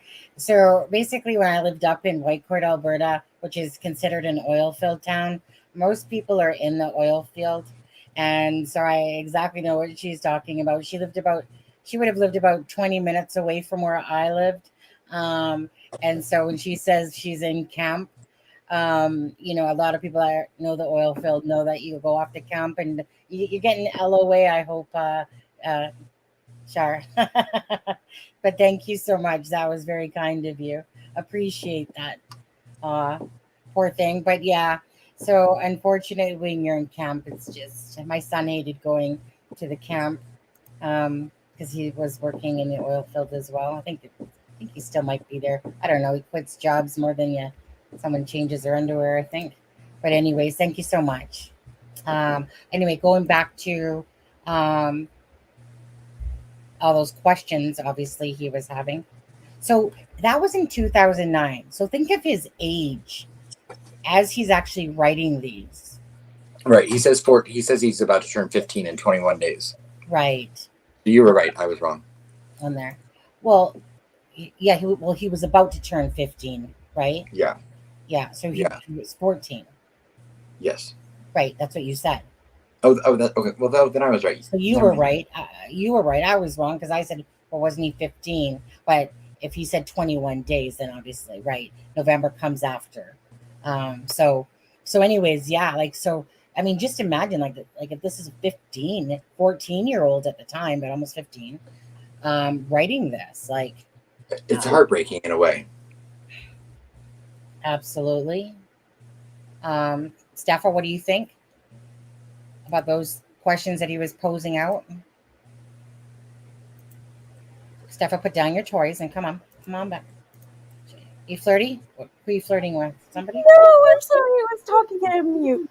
Mm-hmm. Well, I think he's really confused because he doesn't understand. Like, he's talking about his vision because he's not educated, and it's obvious that he didn't get the education that he needed for what was going on in his brain, because he's talking about thinking that his is blurred vision part of being, he didn't know he was mentally ill, but is part of this depression thing. The Topamax, is it going to get better of the side effects? He thought like that was an antidepressant for him. Whoever was treating him for whatever reason, because we don't know what treatment he was getting, like what was he being treated for. And I'm assuming migraines or headaches or vision. But he thought, according to this post, it sounds like he thought that he was being treated for depression, and that was calling the blurred vision. And he obviously wasn't telling his doctor or his parents that he's having side effects from medication, or was he having these problems before he even started medication?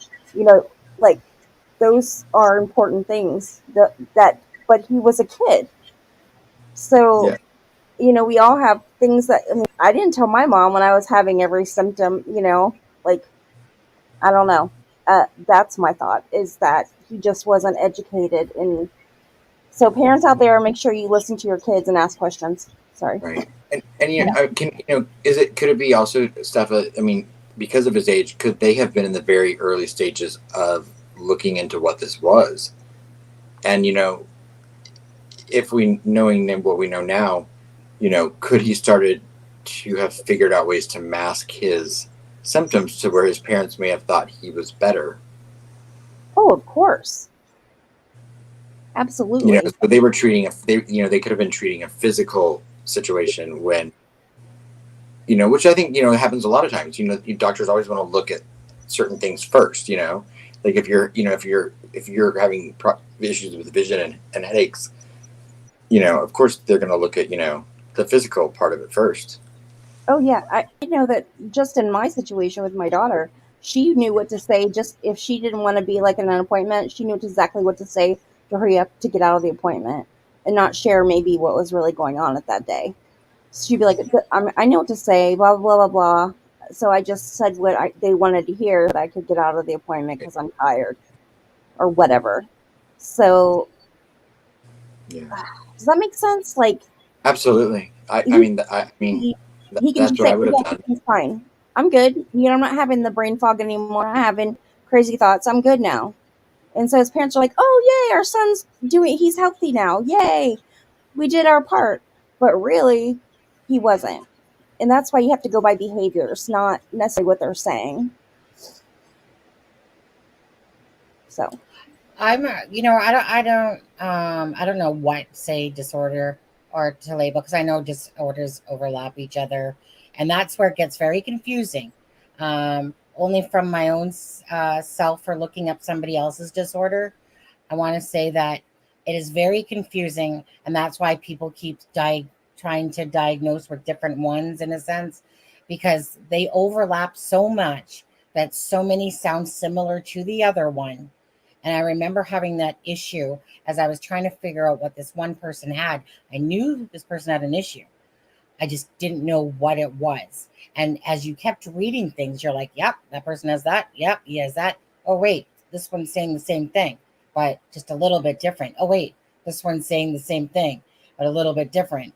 And my brain was becoming so foggy from all these disorders that basically overlapped each other in a sense, or seemed similar to each other. And that's why I think that everyone in like chat and stuff too is like all different, you know, their own little diagnoses there on it. But I don't care about that stuff. I mean, you know, if hopefully he's gonna get some psychologist or something is gonna, you know, interview him, or, you know, he'll be willing to, I don't know, who knows. But when I'm looking at this just as a human being, it is absolutely so sad to listen to what he's actually putting down here. You know, like this is honestly very tragic. Like I think kind of like stuff you're talking about your daughter because you're reading it, or that other thing before, and you're associating, and it's kind of like, you know, in my head too, I think about my son in my head, about, you know, his poor social skills, his poor self-image, but yet he has delusions of grandeur, anxiety. I don't know. I can't speak for too much because I'm not in his brain cells, but by no means do I believe that this child talked to his parents about it and said, hey, look, maybe he did. Probably not. I'm going to assume most people don't. Most people don't like to talk about that type of darkness that they're feeling. But it's just, when I read it and it says, like, I feel like nothing has a point. Like, literally, it's like that person that just, like, you know what I mean? Like, the world is just dark. There's no meaning. There's no purpose. There's no this. There's no that. It's just a very sad, because everyone is a child. And at what point did this child, you know? Well, if you know, when you read the progression of his post from 2009 to 2012, which I will admit that I have not read them all. It's incredibly, it's heartbreaking, but it's incredibly telling how his personality and how he evolves from the posts he was making in 2009 to the way he views this in 2012. Mm-hmm. It's almost like he transitions it into a strength versus a weakness. Right. So, I mean, if you read this, a lot of it's kind of boring, but when you put it all together in context, it's really telling the way he changes his whole outlook on it. Yeah, I mean, go ahead, Steph. I was just gonna say this is a good defense. I mean, to be honest, and I, I don't want them to get off at all. Like I'm all about. Unfortunately, and people aren't gonna like this in chat, but I'm about the death penalty, and this seems to me like a death penalty case. But it seems to be a good defense. He's very self-aware, which with mental illness, a lot of times they are not self-aware. So that's what's so strange about this. And I'm Right. not about diagnosing anybody because even a psychiatrist will tell you can't look online and say, okay, they have this disorder or this disorder. Right. But Right. I can't Right. wait to have the psychiatrist on the stand that evaluate him because they will have major evaluations with different forensic psychiatrists and psychologists in prison or in the jail because he'll probably stay in jail and goes until the verdict. But it'll be very interesting to see what comes out in trial of what they think he has and etc. Yeah. So I'm gonna say the cold truth. Well, Cold. That's why you have the other name Cold in your name. Remember? So yeah. She says I can't muster up any sympathy for him, even his younger self. Call me Cold. Well, hi, Cold Truth. But he brutally butchered 4 college kids. Absolutely. At the end of the day, right? I still make no excuses. First of all, I think there's going to be a plea deal. Right. I feel I don't. You don't? Okay. I don't. I'm gonna say that there's gonna be a plea deal. I don't think he's gonna want to face. I think that they're probably gonna have so much on him but who knows? I mean, I think he wants to hear every single detail, and I think maybe. I think he wants every bit of the infamy at this point. Yeah. But I'm here to do this really quick. Yeah, no problem. So for myself, like at the end of the day, right? If my child had issues like this, and especially if I didn't know about it or whatever. But meaning, I'm pretty self-aware, but you can't pick somebody's brain unless it's your brain that you're in and that. But make no excuses for what he's done, So yes, can sympathize, but he seems like he's very smart, very wise. He obviously went to criminology school, wherever it festered and whatever, he was still bottom line in control of his actions. He can't blame it on anything besides he has to take personal responsibility for anyone does for what they do. Like I said, you could sit there, like I said, I can just sit there and take it when I was in an abusive marriage. I don't hold anyone else accountable. If I sat there and got slapped and hit for the 11 years, that was my choice. I stayed in it. I could have done something. I'm not going to blame anybody else. I don't even blame the person. I don't even blame Dion that did that. It was my choice and my responsibility to leave that situation, figure it out, make myself better, whatever. And I was 15 years old when I got into that relationship, and I agree with Cold Truth on that. No matter what he did, and as much sympathy as I have here, it still will never negate for what he did. I have empathy for the 12-year-old boy that is experiencing that and obviously did not get the help that he needed. And I'm not blaming the parents because they may have had no idea because he's reaching out to other people that cannot help him. So that's where my empathy goes. I do not sympathize with someone that kills people, let alone for children, to me, their kids. But I do. The empathy in us comes out. Of course it does. Yes. Because we're caring people by nature. So no matter what, when you read things that pull at your heartstrings, and of course this pulls at my heartstrings, because you're literally thinking to yourself that this person is in this type of depressive state that is like almost like a dark hole, basically. So of course there's definitely empathy. Some people won't give him any. Well, and what may have existed, empathy-wise and emotion-wise at this point in his life, right, Nancy? I think by the point where we are today, could have 100% evaporated. because I think he could have replaced it with his, with the dissociation, with whatever, because I'm not going to diagnose him, but I think that all could have gone out the window, and I think I personally think that he let control become the thing that he put on every emphasis in his life, and he controlled every situation: his weight, his diet, his body, his education, his relationships, everything. He had to have full control over everything, because it was the only way he'd been able to feel successful in his life and not feel like he was where he was at the point when we're reading the things he wrote in 2009 or 2009. Yeah, in my opinion. Yeah. Just because, again, I'm just curious in chat. Does anyone besides me, does anyone else think that he's going to take a plea deal? Because, I mean, obviously Idaho is a death penalty state that, I don't know. To me, I don't know. I think a plea deal is going to come out of it. But does anybody else think that or no? I don't know. What do you think? It's too early to tell. Yeah, but I'm just going to call it ahead of time. Simple as that. I'm going to call it ahead of time. I think he's going to bask in this now. Yeah, he seems to really enjoy, wanting to enjoy the crime and get off on talking about it. If these posts are true to the ones that are after, and he's asking people what you happened, and those type of things. Well, and just his fascination with, he wasn't just fascinated with regular crimes or criminology. He was fascinated with the darkest of dark criminals.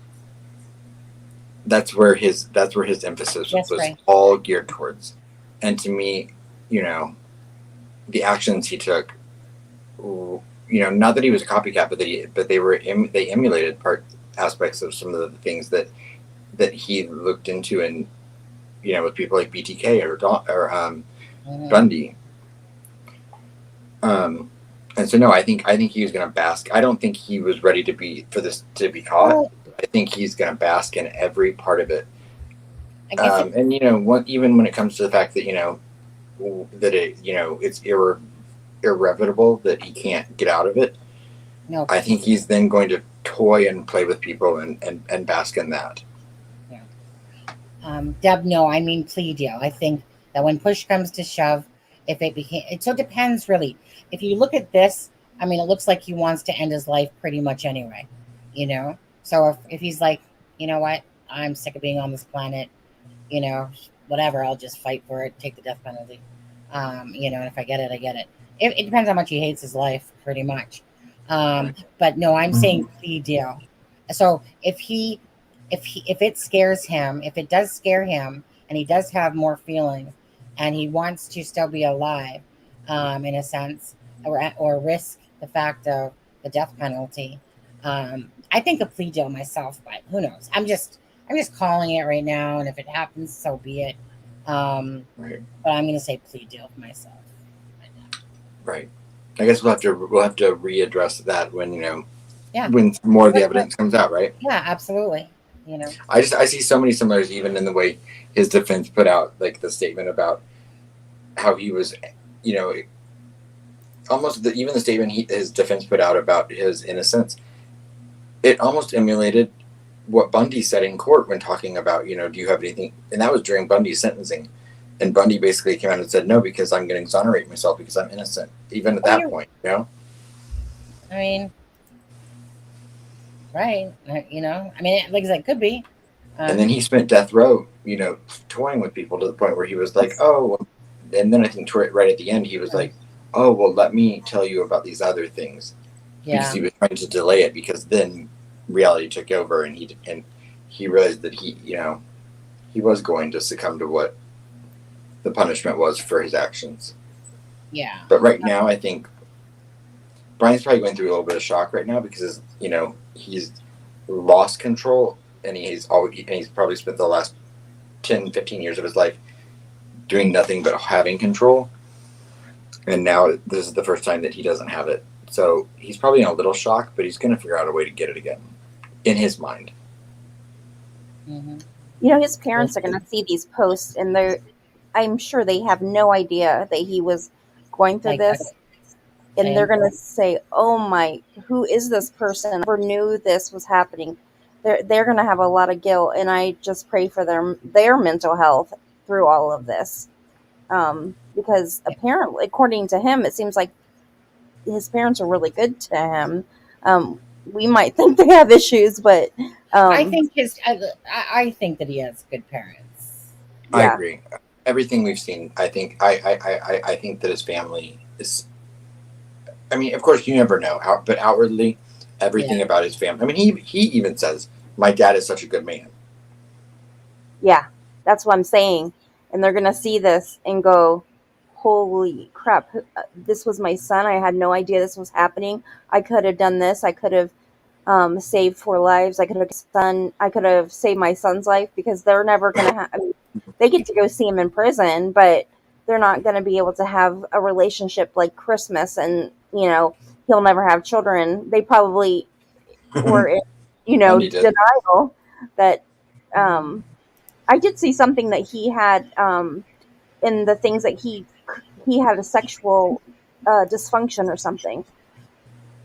Well, I mean, that can be left up. I don't know if anything's been diagnosed, but I've said from the beginning, I think that he has some very dark, very, very abnormal or out of the ordinary interests, probably sexually and things that he's into, which is what made me go down the road of the OnlyFans thing, because I'm sure there's going to be a ton of very disturbing things that they find on his computer. And I'm sure he was on these dating websites too, but the only thing I could find was the OnlyFans stuff that he discussed on Reddit that has been deleted. But they were found from using the Wayback Machine, which, for anyone that doesn't know, it's an archive tool you can use to look at websites from the past and what they looked like on certain dates. That's a general brief overview of it.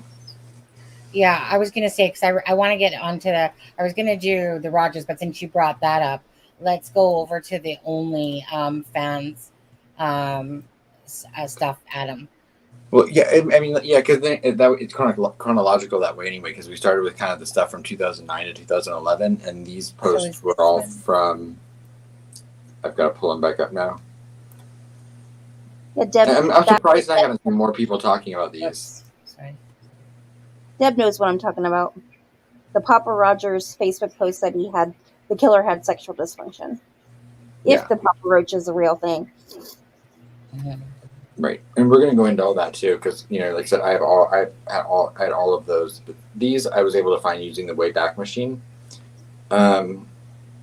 because and the way I found it was the survey that he put on Reddit, which was tied to his email address and his username. I was able to then find this username in a whole series of deleted posts, but not having anything to do with criminology, but to do with mainly women and OnlyFans. I want to say something that I just caught in chat. I'm going to have to disagree with you, FP, because I know some people that just have had financial situations, but that doesn't mean that they're a bad person or not a good person on there. Right. Why would that make them bad people? Why would that make them bad people? I didn't see the post. Yeah, FP said, sorry, FP, just calling you out on this one, because he said good men don't declare bankruptcy twice, for starters. I don't think that at all defines someone or not, to be honest with you. He worked in heating and air conditioning, and his wife was a substitute teacher, and he had 3 academically incredibly smart kids that, I'm just going to say that I just personally don't, it's your opinion if you like to believe that, but I just thought that I was like, I don't mind certain things that are whatever, but I don't believe that one for sure. Just because I know. I don't think that makes you a bad person. Nah. It can, but I don't think it necessarily. Right. Just, you know what? I mean, again, I mean, look what it just happened in COVID there. A lot of people declared bankruptcy. I have many friends that lost their businesses. And stuff like that. And so But medical bills, if you get cancer, I mean, that's a big anyway. deal. Anyway, that's just my opinion. But anyway, let's go on to the again. So, Adam, like I said, this was your ball of wax here for this that you came across or whatever, the BK 5781. So just remind people about that number as well. Well, if you scroll up on that picture, it should have the email address, right? Is it this one? I wasn't sure which one you wanted me to start off with first. Let me see. Maybe I think it's this one, Adam. Okay, they might be the same one. No, it's different. Oh, they are the same one actually. Okay. So if you scroll to the top of that one, you'll see the email address there. So that's from the survey that he was doing on Reddit. His username was BK 5781. And so then using the Wayback Machine, I was able to find these with the help of a friend. I don't know what else you want me to say about it, Sunny. Sorry? Well, no, other than that was just reading it again for the people that haven't come across this to show that this is. Yeah, so these are just a list of, they're a list of deleted posts that he made. And not all of them are even in context because I mean, some of them kind of run together in different ways. So some of it was a little discombobulated to me, but I thought it just gave a good insight into how interested he was about talking about women and like specifically, some of his favorites on OnlyFans. And this says it was a year ago, the first one. It says, join her OF, worth every penny. And he said, we just missing the twin. It must be cold. She would make a fortune on OnlyFans.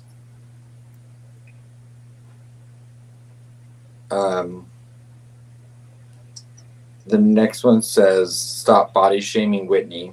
That's by someone named Lazy Economist. And then his response is, she's beautiful and her OF is fantastic. And so, I mean, for anyone that wants, you can look up these. I mean, you can go on the Wayback Machine yourself and find all of this. Yeah, we're just gonna go through this one. I mean, but like, there's like 3 out there, or at least 3 out there that Adam's shared with me. Yeah. Yeah. So he talks about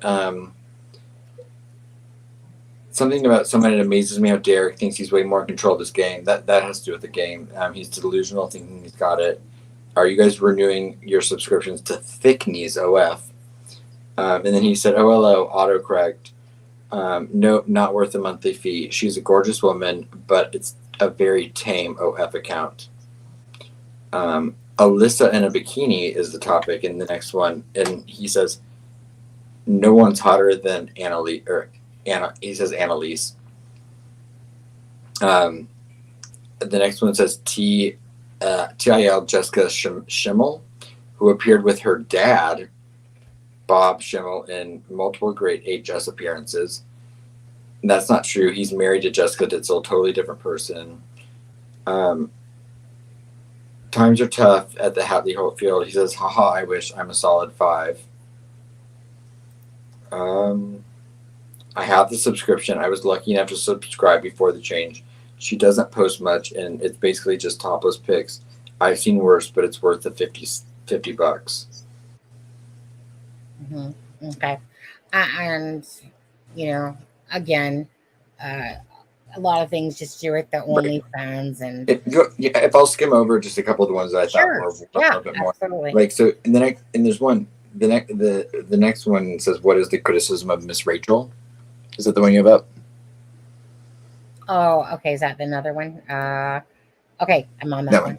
So for anyone that doesn't know, Miss Rachel is a children's YouTube creator who teaches toddlers how to do sign language and speak, but she has this weird following by people on she does not have a social like an OnlyFans, but there's a whole group of adult men that have a fascination with this woman because she comes off so wholesome and she wears overalls and she teaches children like how to like talk and spell and do sign language.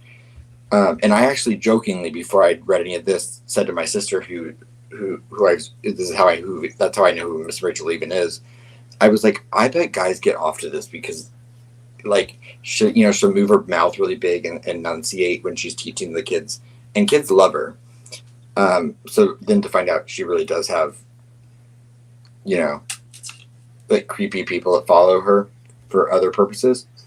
And then there's another character that she has on her show that identifies as a they. And so the comment he says about that person is, don't forget about the non-binary Bieber they put up there to sing. It's mentally ill. Then he's talking about Miss Rachel's husband. He says something about child, whatever. And then I'm going to skip down to,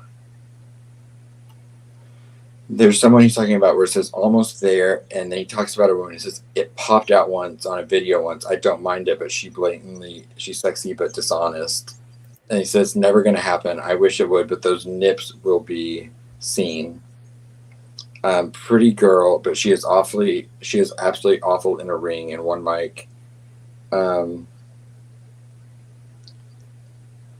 Sexy Eva figures she's too famous to be showing her goods. Where was the other one? Is it on the other page now? Or is this the Sexy Eva one, or this is to the one that you were just reading from? Do you want me to put up the other one? Yeah, Sexy Eva. That one to the bottom. Yeah, it says Sexy Eva, and he says, "Thank you. Do you know if it's worth it?" And then what it is. Does she have an OnlyFans? Complete scam. She's a liar and a ripoff. He talks about Kat Dunn, and he says, "Join her OnlyFans. It's worth every penny."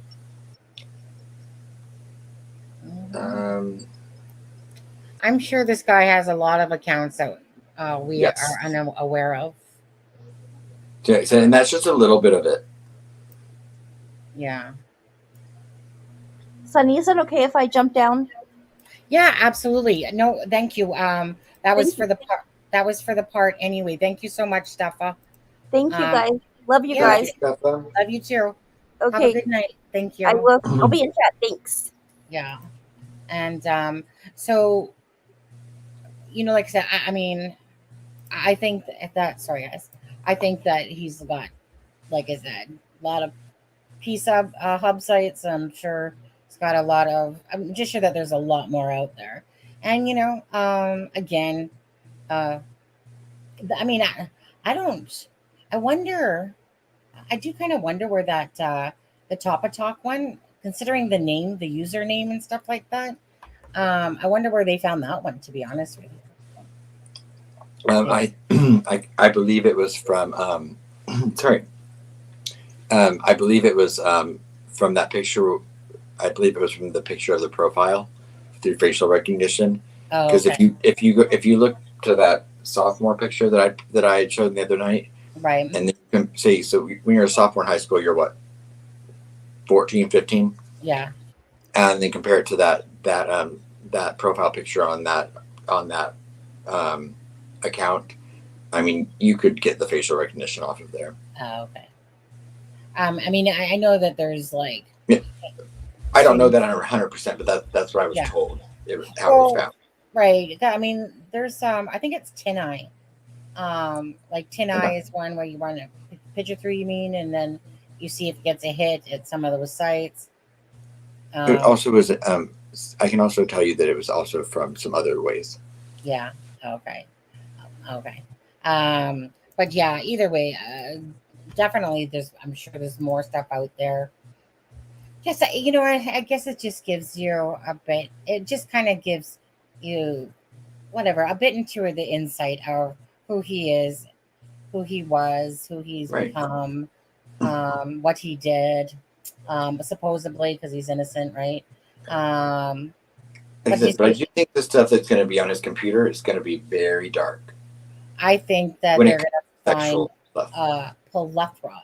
So depending on how smart he was, if he thinks he deleted it all, but I don't know. I think it's pretty hard to beat the those people in the FBI and government unless you're like an ultimate hacker or something. Right. Well, all of these things weren't deleted. If you look at the timing, they were deleted when when he needed to use Reddit for academic purposes. Gotcha. There we go. But yeah, no, I think the things that they're gonna find on his computer are going to be incredibly telling. Yeah. For how he viewed women, especially. Yeah. Oh, hey, I want to see how many Deb dropped her link for her YouTube channel. Adam, you're at 819, dude. You're getting there. I am. Yeah, you're getting there. And you guys, who's ever watching right now, Adam, which is Aspen Connor, he has his own YouTube channel as well, and we're trying to get him to 1,000. We're at 819. If you're not subscribed, please subscribe. Again, it's about covering the cases for the true crime, the missing and the murdered. And him and Deb have both been working hard on trying to create shorts and videos. And so if you guys could go to Adam's channel there, and Deb, she can drop her link again as well. Quite a bit from yesterday. Yeah, so thank you guys so much for all those people that are subscribing, or even that have subscribed to this channel as well. Again, I mean, we tried just to really put out the facts, and if the facts turn out to be incorrect, we will also let you know that those facts were incorrect. At the end of the day, we don't mind theorizing and opinions and stuff like that. Thanks, Auntie. Sonny, don't you agree that anything that we're not certain of, we don't put out as a fact. Yeah. Like the audio, even we'll never call it fact unless it is fact. Like unless it's put out by the LE and it is factual. Again, it's really just up to everyone to do their own homework. Channels are putting stuff out there, but it's up to someone to believe whether they believe it's true and do their own homework. So obviously during the course of a day, we don't just do this live, and this live's just not 2 hours long in a sense. Well, they're usually not 2 hours long, just what I'm saying. But anyway, we spend every part of the day typically, even when Adam's at work, and only because my job had ended in August.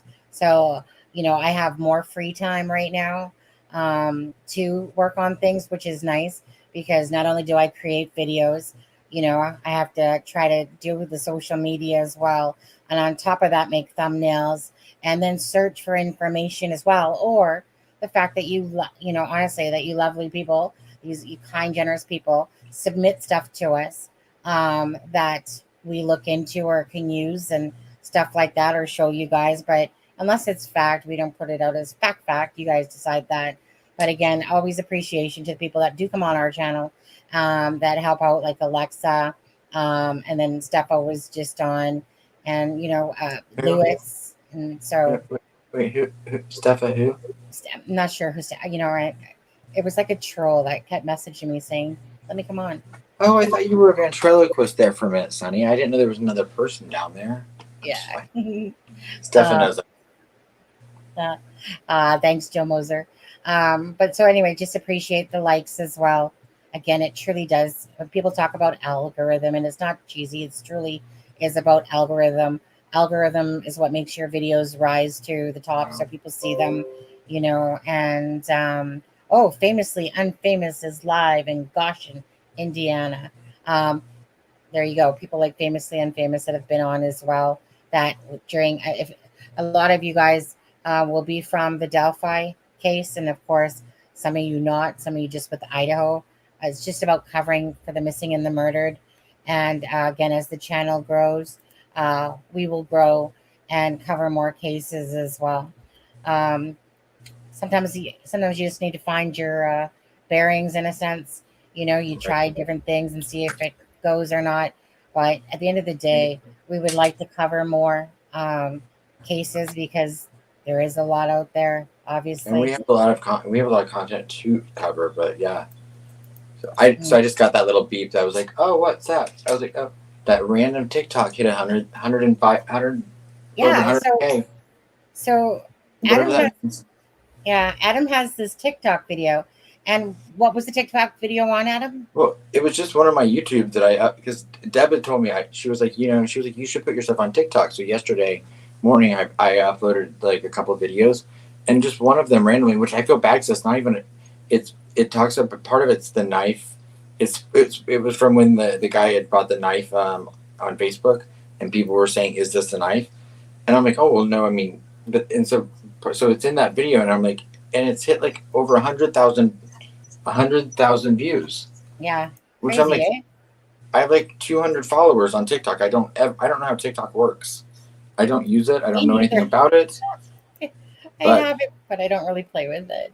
But I had I have over 100,000 views in. It is my goal though to familiarize myself better with TikTok. And even Instagram for that matter. But Instagram Reels, I guess, go to Facebook, and I think Twitter, something like that. And see, a lot of you guys are smarter and that stuff. But TikTok, I have it. I put a couple things up on it, but I've never really overly paid attention to TikTok. But I'd like to. I mean, Crime Sleuth, and I can't figure out how to put my YouTube. I have no idea how TikTok works. So like I don't have nothing about my TikTok account even says true crime really. So I don't know how to link my YouTube channel to TikTok. Hi Nancy. Yeah. Oh, you can do that? You can do that?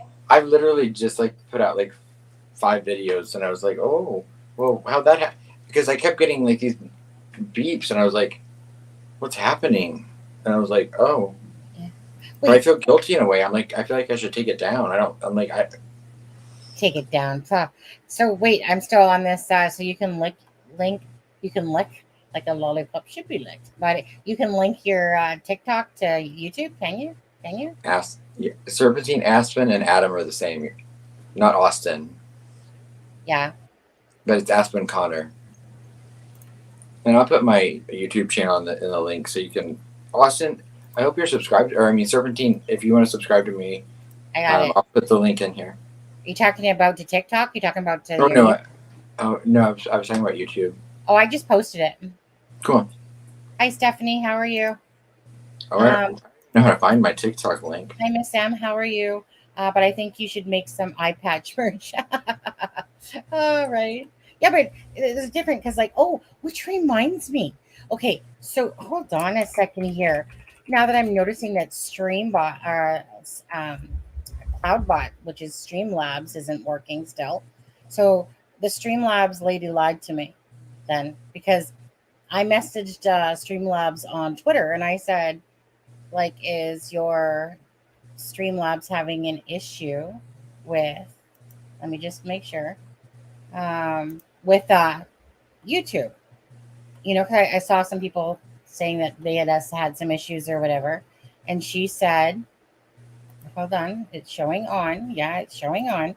And she said, yeah, she said, turn it off for 10 minutes and then, and then it should work properly. Now, not only did I turn it off for way longer than that, it's obviously not working still. And I also rebooted the computer and it's still not working. So I'm just going to go to CloudBot, I think. It really sucks though, because Streamlabs is hooked up with, it will, if somebody says buy something from the merch site or whatever, it will show it on here as well during the live, basically thanking the person for, during that. So I'm going to have to go back. Well, I'm going to have to get CloudBot ready for when something like this happens with StreamBot, because I totally forgot about it and up until this moment. but until someone was talking about merch, and then it reminded me because like all the links in the bio and that are pop up in the different things that it had. So it's just disappointing. Just disappointing. That's 3 days now. And yet the lady was like, yeah, just turn it off for 10 minutes. I was having connectivity with YouTube. Apparently, and so then I thought maybe it was my fault yesterday. I thought maybe it was because I had my Google in a different channel, in a sense. So I thought, well, maybe that's what was creating it. Apparently not. Apparently it's Streamlabs not working, so that bites. But anyway, enough about that. I'll just have to. The thing is, you can't check it until you actually go live. That's part that sucks, is that you actually have to be live. But go ahead, Adam. Well, I didn't have it. I didn't have anything. Oh, well, let's go to Papa John then. Or Papa Rodgers. Sorry, you guys. You're fine. I'm gonna go get a drink of water really quick. I'm gonna let you start to read them, if that's okay. Do you mind? Yeah. No. So, no, I'm still in my head internally pissed off at Streamlabs, to be honest with you. And I have no patience for all the technology either, but I'm forced to have to try to learn it all, or at least a lot of it.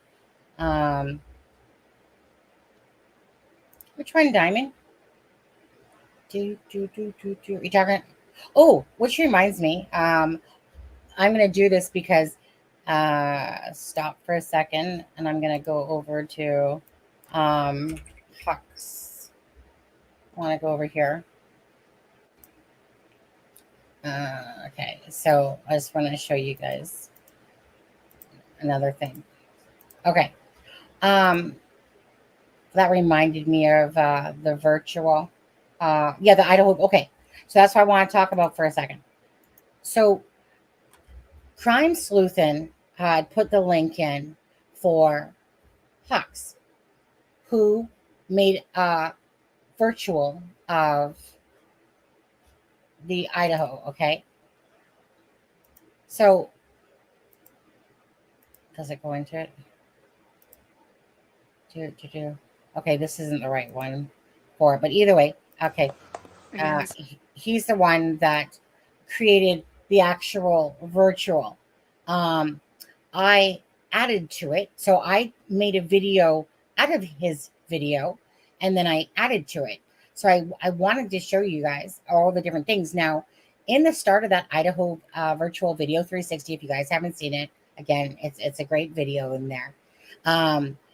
I had said some stuff at the start saying, exactly what I was doing, thanking Hawks and Crime Sleuthin.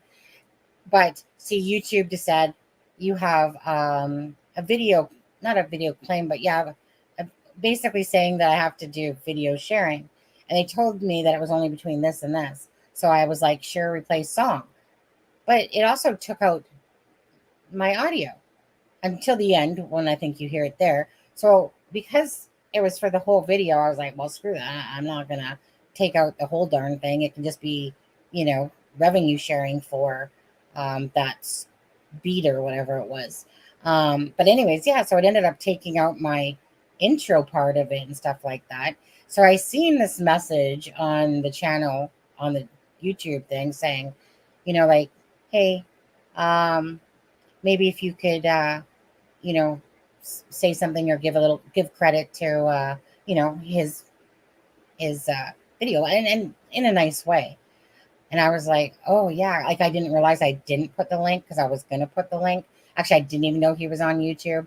That's why I put the TikTok card that was in there, but I was going to drop the link to that, but I forgot. But anyways, so I apologize because obviously I had said something. And then because when it replaced the song, it actually replaced the song and my recording. So I wanted to properly give credit where credit was due. So I basically took that video that Crime Sleuthin did, and I watched it all. I went back and watched it all. And I was like, oh, this is really cool. This you can click on pictures and it can do stuff like that. But then I wanted to, of course, enhance it to stop screen. Oh, let me just just to do it properly. Let me just go to Huck's channel here and copy and paste this link. Drop it in chat. Okay. So if you go to his channel, he basically does like a lot of virtuals. This is not on Idaho and stuff. It's on different things as well. So you check out his channel, and then 1 second. It's a kind of shame. Okay. And where's my channels? YouTube. No, I don't want studio. I want channel. Okay. So, okay. Oh, you guys can see me doing it. Okay. So yeah. So then I went and took his, and you see obviously right here it has Huck's right there. But this is where I was talking over it. So I basically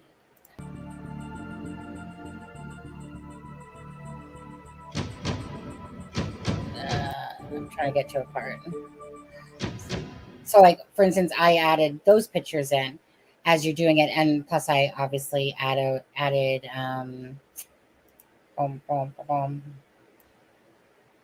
like there we go.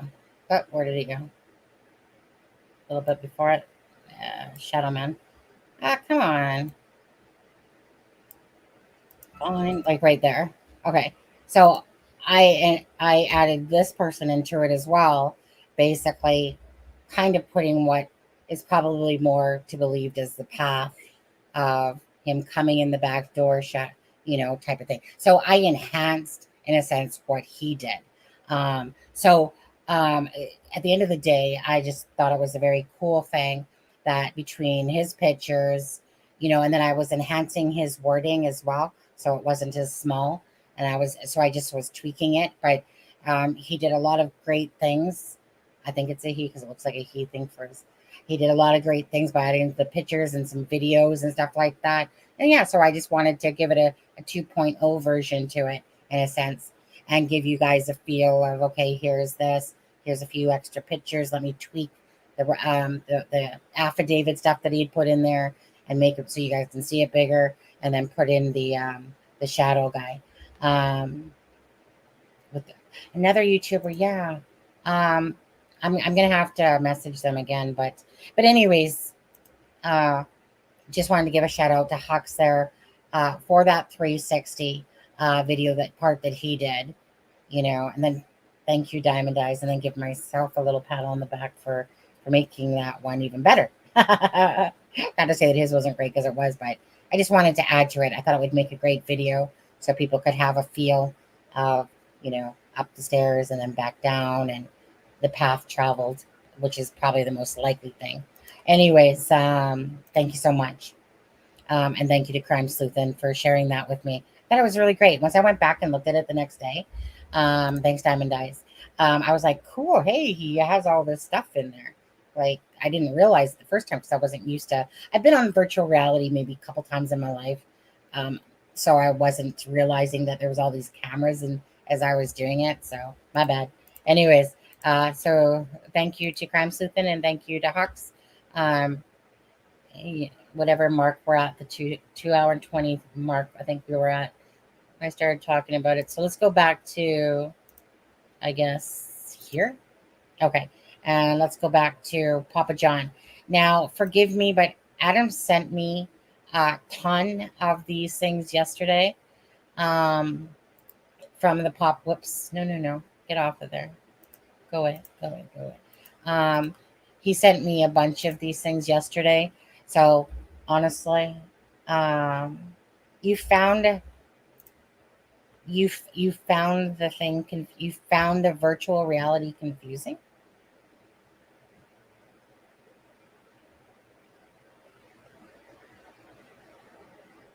Sonny, you should add a second neon sign, since people are saying that impacted Dylan being seen. But You should add a second neon sign, since people are saying that that impacted Dylan being seen. I'm not getting it. Like, I'm not even sure what you guys, I'm not even sure.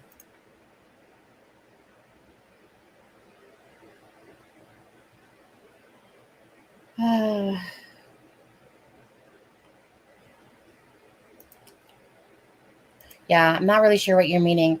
Ain't going back to fix no video, though, if that's what you're talking about. You guys don't know how long it takes to do stuff like that. And if you do, you wouldn't be saying that. And so, again, I don't even know what you mean. So if you're talking about the virtual reality video, and if you're talking about the part where the person's there, and then I put a little picture of Dylan to show that that's her room there. If that's what you're talking about, I don't actually know. It is what it is. It was simply showing that that's her room. If that's what you're talking about, I have no clue. Gonna move on though, because it's a video for what it is, and it's as simple as showing the virtual tour and Dylan's room. There's Dylan. There's the girls up in this room. So I'm not sure if that's supposed to be a negative or whatever that is. Again, I made the video the way it is. Video stays as it is. Going to Papa John. Okay, so Adam, are you back? Yes, I am back. Okay. I'm not really sure. Whoops. Oh, sorry, guys. Accidentally hit the stop screen. My bad. Hide.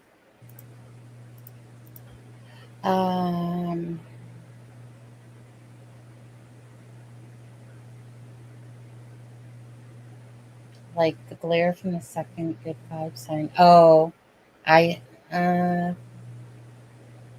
yeah. I see what you're saying. That one he put it in stuff like that. But again, it takes way too long to make those, redo them, upload them, stuff like that. Not happening. But yeah, I mean the video stands as it is for that part, if that's what you meant. Not going back and editing something or redoing something smaller on that. Adam, with this Papa John stuff though, I know, like, if you guys can see scrolling across the bottom, right? Like, I don't like, I know we were talking about the stuff yesterday and we got about here. And then there was this thing. I don't even know that that's supposed to be in there, actually. Yeah, that's something totally different. Okay. What was that one? Well, I guess it's just okay. So this. Go ahead. The one before, the one that you said that might have been from the Reddit thing when he talked about women. Oh, like, I see. Adam quit. No, I'm here. No, I'm here. I just didn't. Yeah. Honestly, if you didn't get it, you didn't get it. Yeah. Whatever. I don't know what to say to that. I don't know. I thought the video was pretty self-explanatory myself. But each to their own. If you didn't get it, you didn't get it. And I mean, you can go use that that virtual tour yourself and walk through it and do it and you know, right? You can use that to completely you know, do your own thing and walk through it and show yourself. Yeah. Because the link is there, right, Sonny? Sorry? Because the link is there, right? So, I mean, if someone wants to use that, they can go look and do that, the walkthrough themselves. The link is...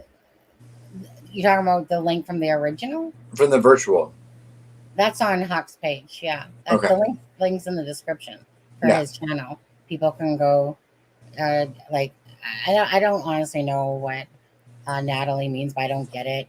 I mean, it's a virtual video. You literally click on things, you showing the house, Right. and I get whatever. it. No, I get what you're But saying. if she doesn't get it, or maybe she's using the wrong term there, but Right. she can go to Huck's, go watch the video, Right. which still has the same stuff or whatever. I don't know. Can you not walk through the virtual tour yourself if you go to the website? Don't know. Okay.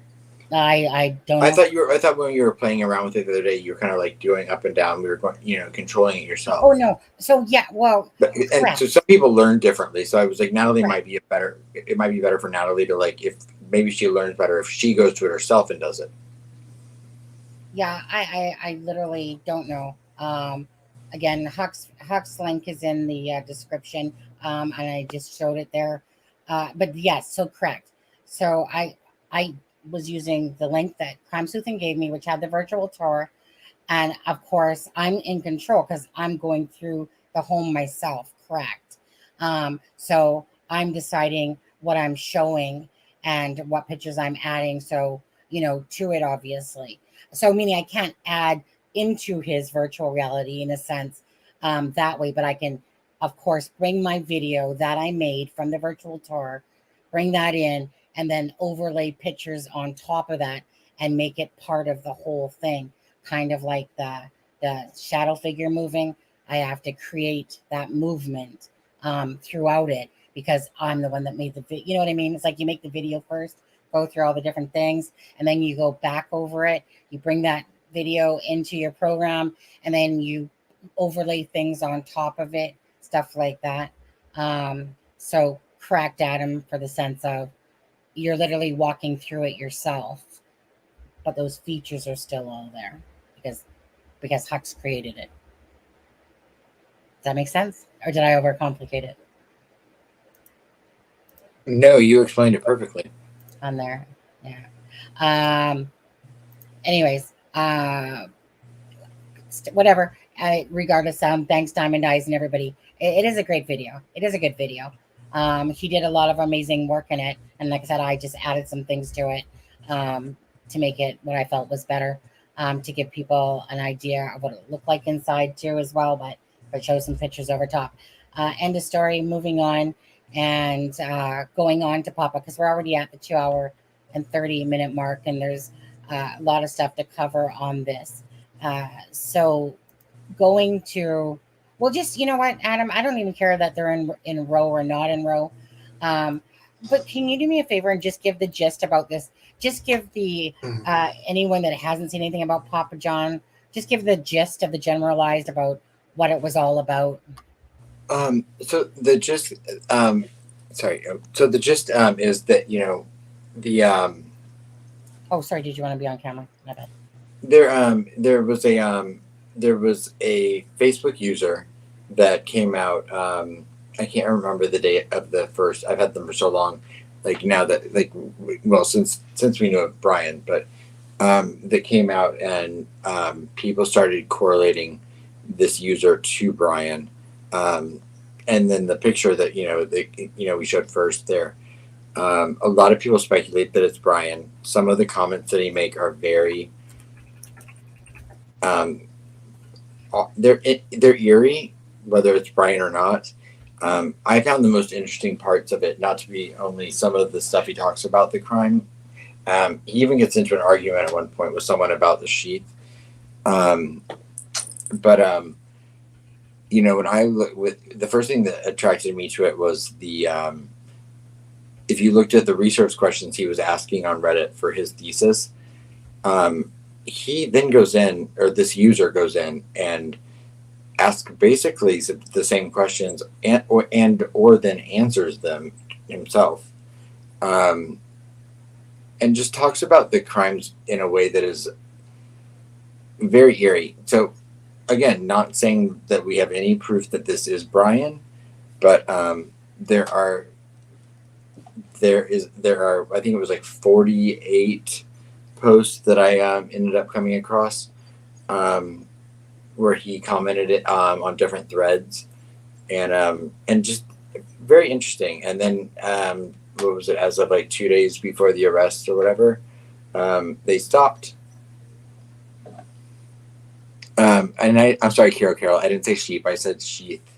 So, sometimes when I get tired, my speech impediment comes out a little bit more.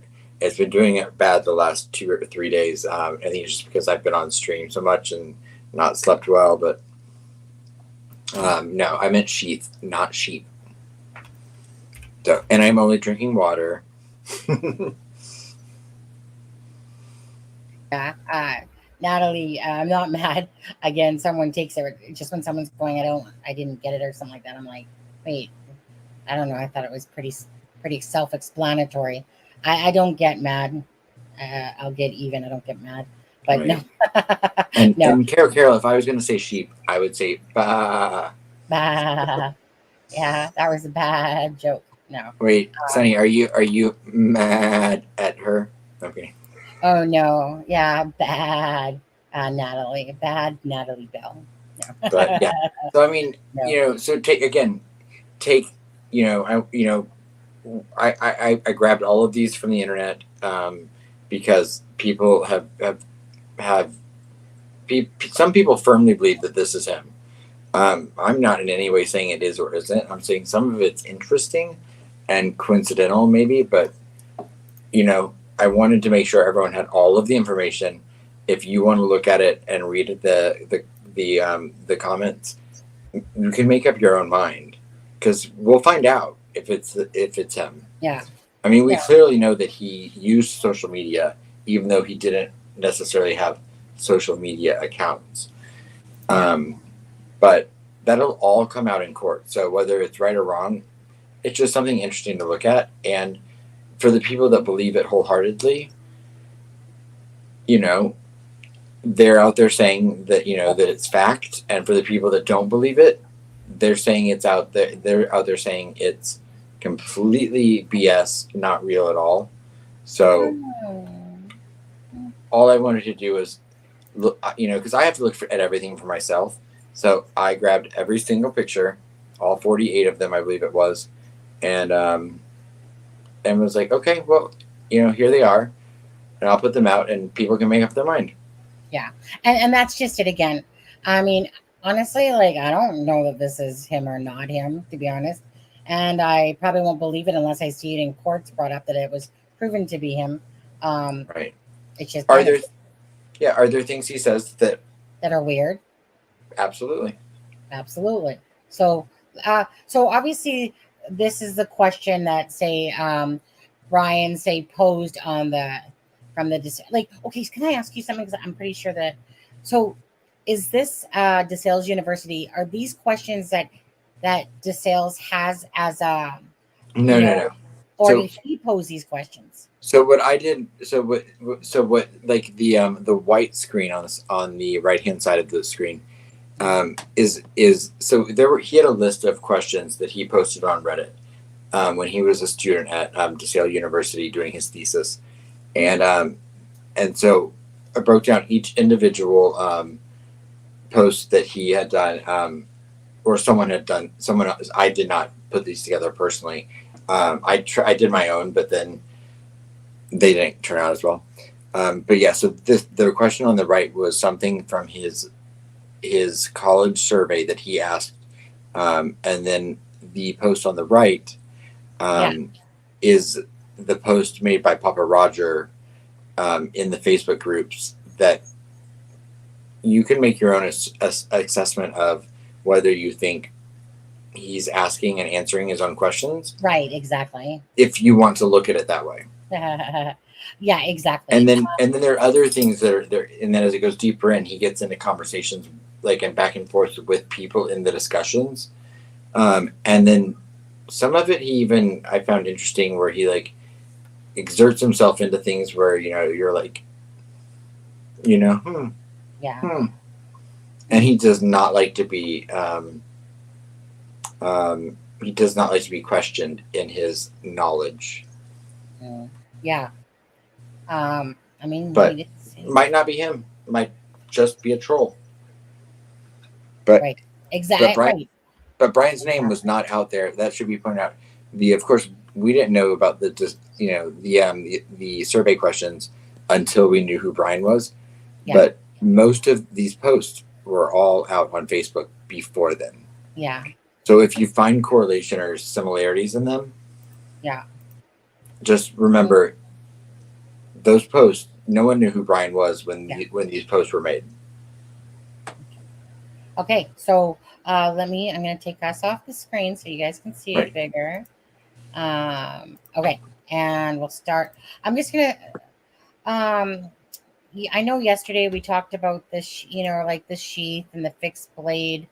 I honestly don't know that I want to go into this because you can find all this online as well.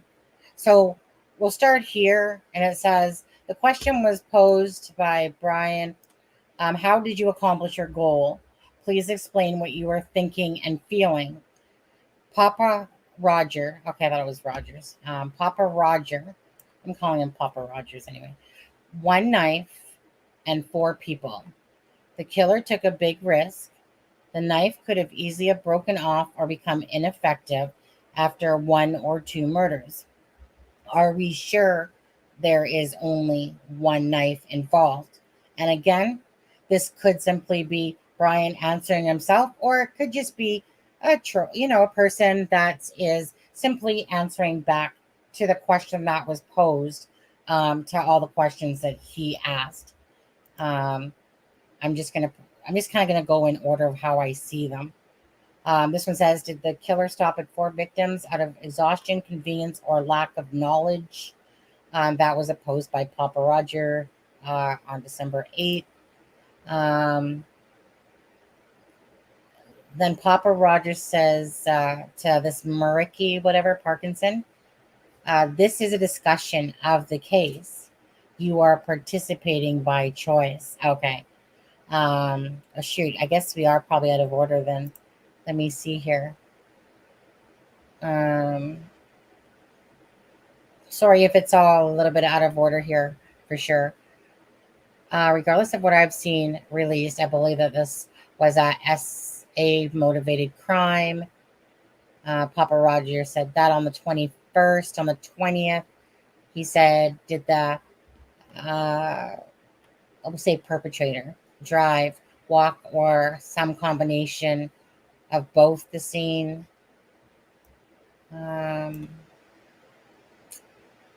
A knife is a very risky weapon if you know you are going to aiming through 4 people. Do we think the killer also had a weapon such as a stun gun? Okay, so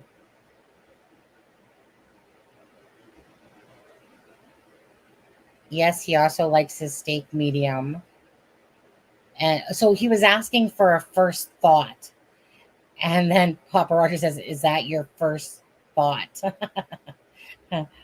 kind of a smart ass of the guy. Okay, this is the one where it continued about the stun gun. Do we think that the perpetrator also had another weapon, such as a stun gun or a knife? Or did they not know? And then whatever it says there. Why did the perpetrator choose the house over all others in the area? Pappa Rodgers from Jennifer says, because that's how you escaped Bryan.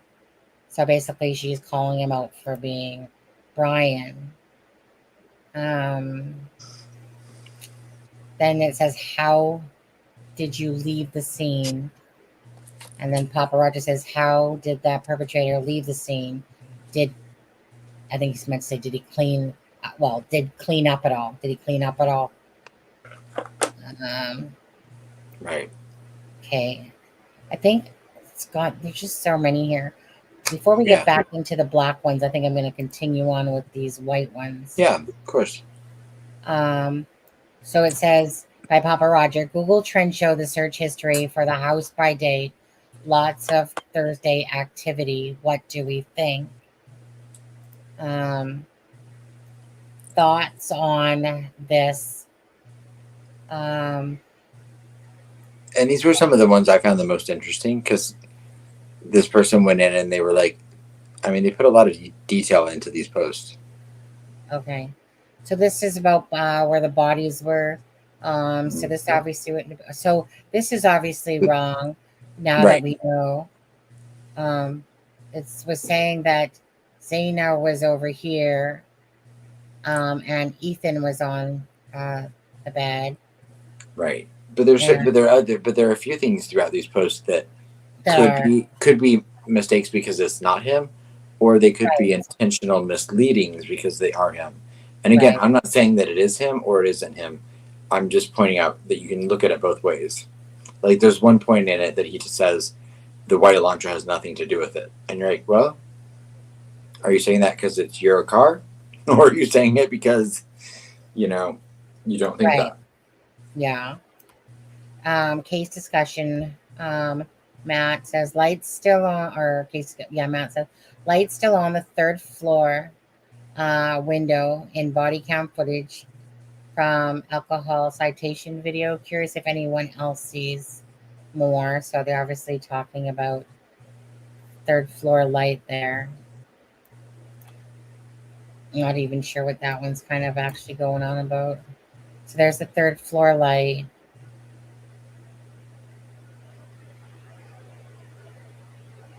Guess that's the house there.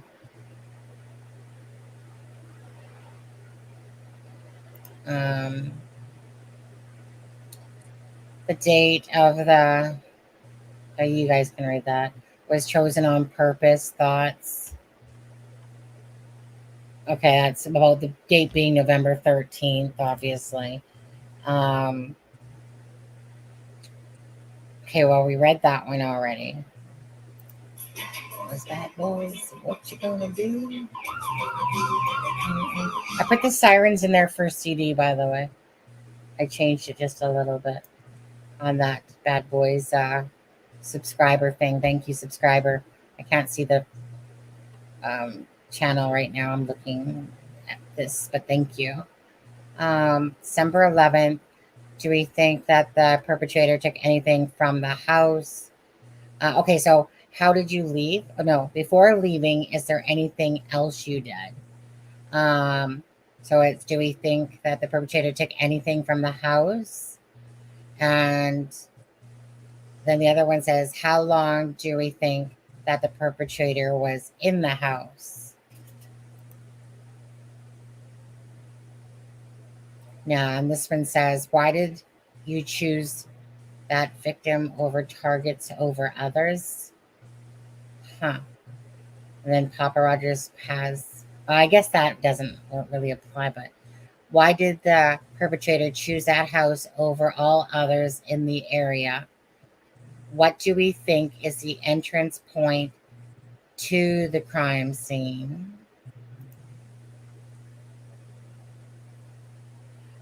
How did you travel to and enter the location that the trauma occurred?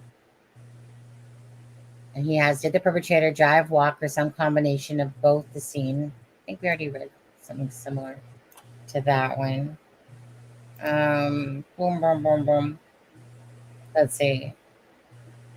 Papa John says, regardless of what has been released, I believe this was SA and motivated crime. Okay, we've seen that one already. Okay. Yeah, like I said, I apologize for any doubles. When I was sending them to Sunny, there's so many of them that I was just like, yeah. And I'd put together a video where I put them all out. So some of them are the screenshots that I then used for my video because I edited them a little bit to put a border around. So I apologize if there are doubles. Yeah. And just a reminder to some of the questions. How did you accomplish your goal? Please explain what you were thinking and feeling. This was all about did you prepare for the crime before you were leaving your home? Please detail what you were thinking and feeling. How long did you travel to and enter the location? That was just all the stuff, again, from his survey, the survey questions. And this is the one where he's talking about, my name is Bryan. I'm inviting you to participate in the research project. To understand the emotions and psychological traits, influence decision-making when committing a crime.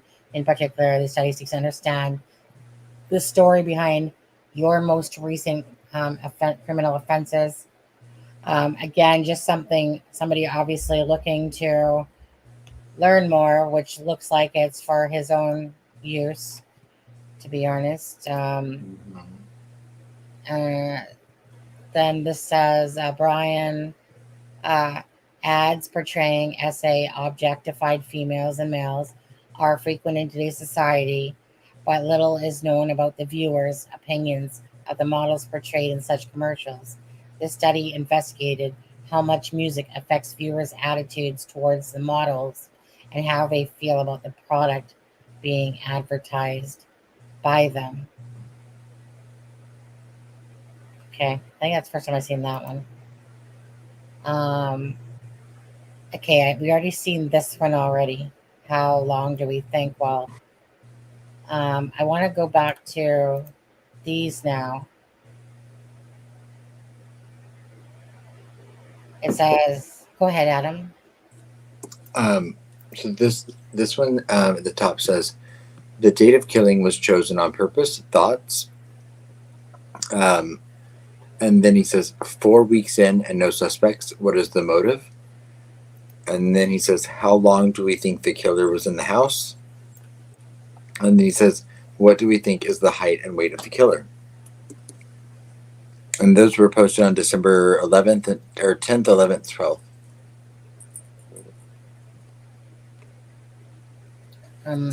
I'm just pulling them up in the order that I'm seeing them. Pappa Rodgers, I'm going to go out on the limb and assume it's not the first time you've heard that. Anyway, I would love to stay and chat, but I'm going to go back to living my life now. Try not to creep everyone out. Then someone used this other person's name and said, dude, definitely gives me SK vibes. So strange and creepy. Melissa someone says, Papa, you very likely would be able to tell due to the time they were found and when they were K'd. And then someone named Christine says something else. This one's the date of the K's were chosen on purpose. Thoughts, 4 weeks in, no suspects. It's again yet. So how long do we think the K was in the house? Let me just see that one. Yeah. I believe. Yeah, moving on. Sorry. We saw that one as well. Papa Roger, I'm going to put, yeah, we saw that one is, wait, hold on. I think I meant to go to this one. Oh, no, so that is a duplicate. Okay. That's the one, yes. Then that one says, Papa Roger, Dustin, I'm only responding to you. Why would you even bring up the K though? Thought odd. Dustin says, sorry I trashed your stupid sheath theory and you couldn't take it. Dustin then says, Papa, any other brain buster theories? Maybe they found a receipt laying in the kitchen for the knife. Papa says, Dustin, why are you so angry? Then Dustin says, Papa, why do you communicate like a SK? I'll just pop it up and you can, yeah. So since I commented on your post with my opinion on a discussion board, I should be accepting of your weird and creepy asked questions, Dustin said. Papa then said, Dustin, asking if you are carrying a knife is weird and creepy. Dustin then says, asking me questions like which hand did he hold the knife in and do you carry a knife with no context is just strange. You were asking me questions that only the killer would know the answers to. Are you suggesting that I'm the killer? Papa says, Dustin, I'm only responding to you. Why would you even bring up the K? Papa says, Matt, these lights under that canopy. And then shows a picture of the house. And then Matt says, definitely, possibly, it's an outdoor.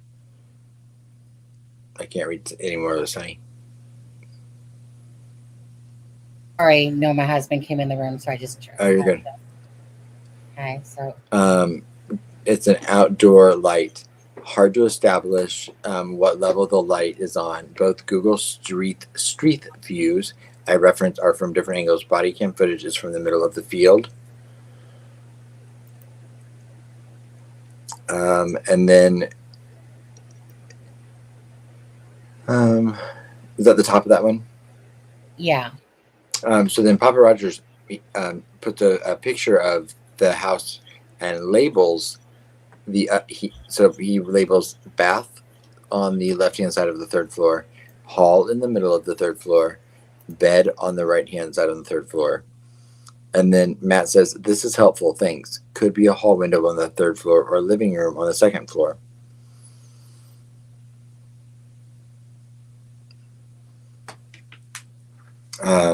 And then Melissa says, "Why does this matter either way? I'm so confused."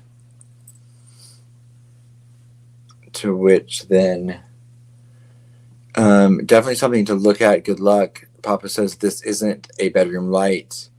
Matt says, "Why does it look? What does it look like to you?" Papa says, "The hall light." Isabel says, "Matt, it could be the hallway light or the third floor bathroom light." Rick then says, "Papa, I agree." And then we're back. We've seen that one already. We've seen this one. Yeah, no, we haven't. So it says, Dustin says, "Papa, how in the H would I know that? I'm sorry nobody is buying your she theory of yours." Papa says, "If we find out one day and I'm wrong, I will gladly eat cow or crow." Yeah, because we know he wouldn't eat cow or crow. Papa then says, "Dustin, do you carry a knife?" Dustin says, "Papa, do you sound like a psycho? Remember, I made the original post and you have gone down that path," Papa says.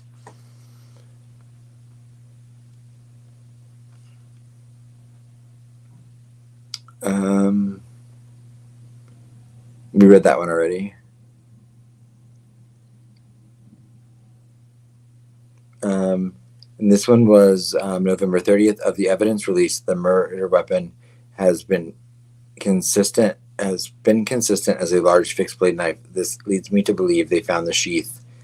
This evidence was released prior to the autopsies.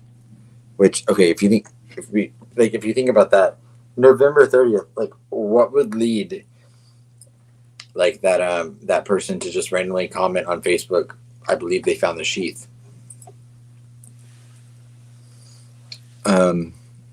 Yeah. Adam, I need a second, okay? So to talk about that for a second with the people. Okay. So again, I don't know if this is Bryan or not. I mean, some of it is odd to me, the way he started this discussion to begin with, and then he's very responsive to everyone that asks him anything. And him and the Dustin guy got into a conversation. Definitely, they got heated. But then I believe, I can't see the top of this, but I believe that Papa is the one that posted that picture. Oh no, Dustin posted this picture and says, "Fixed blade means that it's not a folding knife." The way I'm guessing they could tell was by impressions or bruising around the stab wounds that showed the outline of the guard on the knife.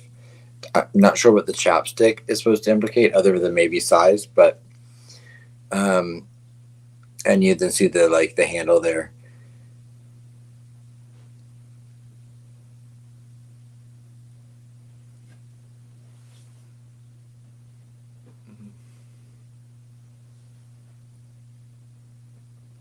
Which, and now that we know what the knife was, I mean, that's it. That looks like it. What did that one say right above it? Sorry, Sonny. So Papa says, "Dustin, you wouldn't be able to tell that at the crime scene." Dustin says, "Papa, I disagree. If the stabbing motions were hard, the guard would have left a mark." And then Papa says, "Dustin, they don't clean bodies at a crime scene. The amount of blood must have been tremendous." Dustin says, "Due to the number of victims and assuming each victim was stabbed multiple times, I'm sure that there was visible evidence of a guard. For all we know, the investigators on the scene wiped a couple of stab wounds clean to look for bruising. I think it's far more logical than finding a sheath. Sheath are usually attached to a belt. Pappa says, Dustin, but the police were very specific about the type of knife used. Scott Jute reportedly told them his shop doesn't sell the specific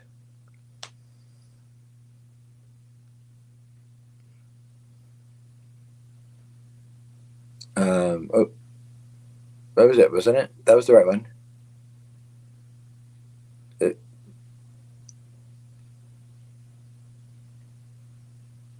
I think that what was the one before that? Well, the other ones don't seem to meet up with what.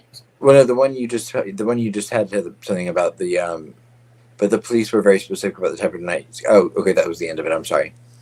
Yeah. Okay. And then it went on to this one was the next one. Okay. Who knows? Finding a left behind sheath seems like a real stretch, though, Dustin says. Pappa says, Dustin, why? They're very specific about the weapon, but very vague about every other detail. Dustin says, Pappa Rodgers, I think it's more likely that they did closer examinations on the wounds on the scene than you think. They can analyze the depth of the wound with serrated edge would be a big clue. I'm sure they have access to a database that would show knives that match those dimensions. Plus, I've never seen a folding knife that has a serrated edge. Well, I have, but oh, there's the one. Pappa Rodgers says they are looking for a very specific knife. Pappa then says, curious, why are you debating the sheath theory so hard? Dustin says, because who would carry a sheath? Pappa says, who would carry a large exposed knife? Dustin says, sheaths are meant for belts.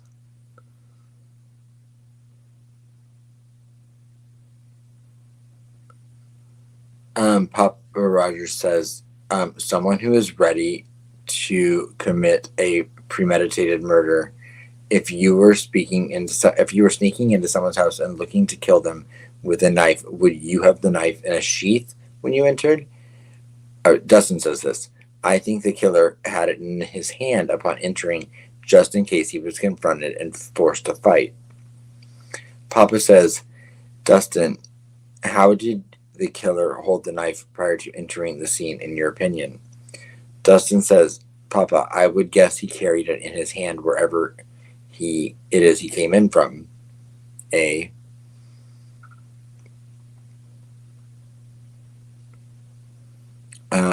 How in the hell would you know that? I'm sorry that nobody is buying. Oh, we read that one. Pappa Rodgers, if you find out one day, I'm sorry. I'll eat the crow.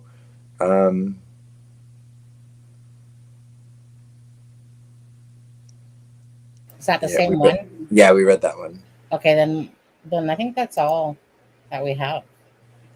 That's all that there was. Okay. Was there other ones that you had? Because that's everything that I have here that you sent me. Yeah, no, I mean, I believe that was all of them. I mean, that was like, how many? Yeah, it was a lot.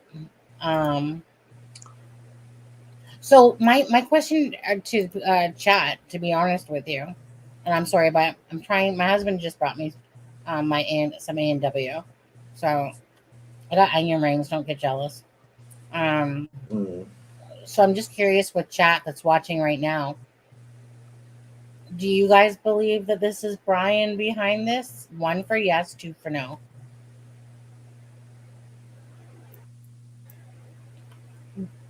What's your personal thoughts for yourself, Adam?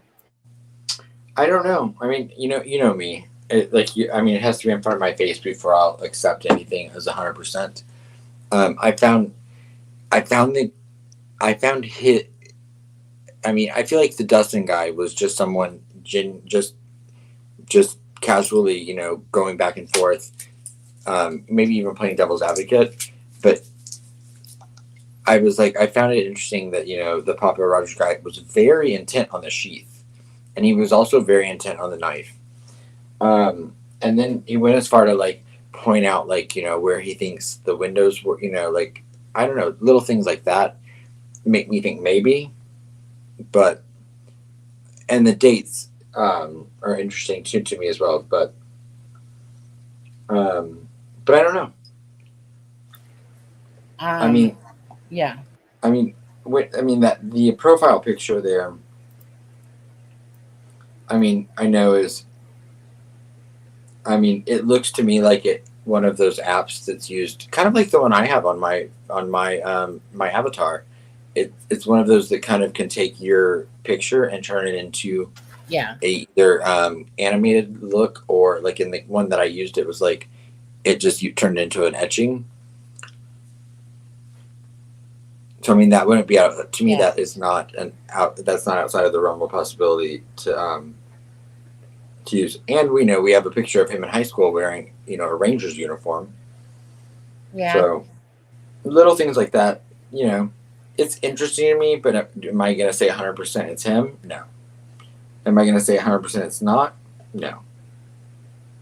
Yeah, when I first seen this back when I think you showed it to me or whatever, and I read it,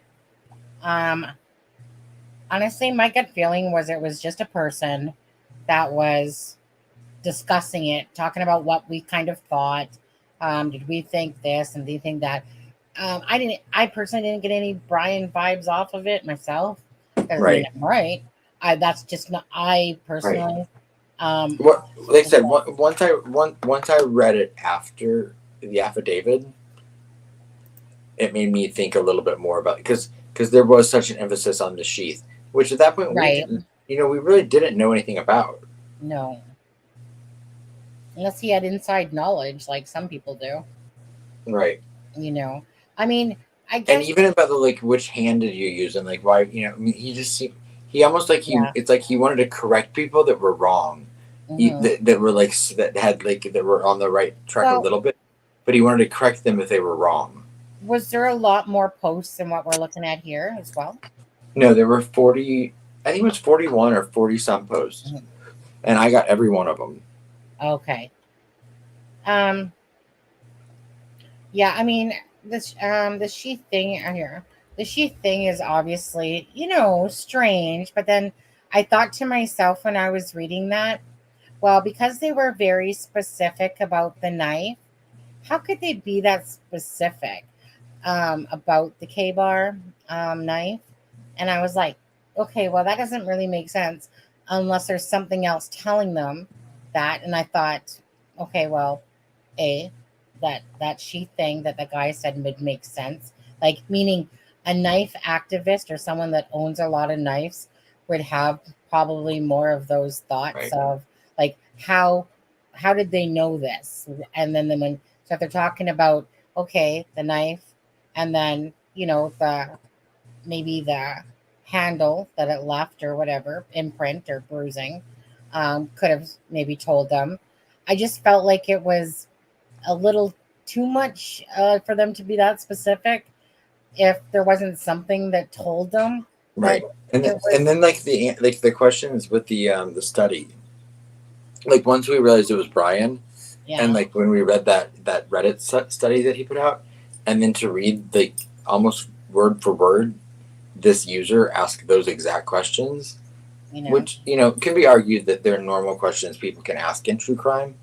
But I mean, he asked them in almost the same wording, and sometimes then answered him himself, which was interesting. But I don't know.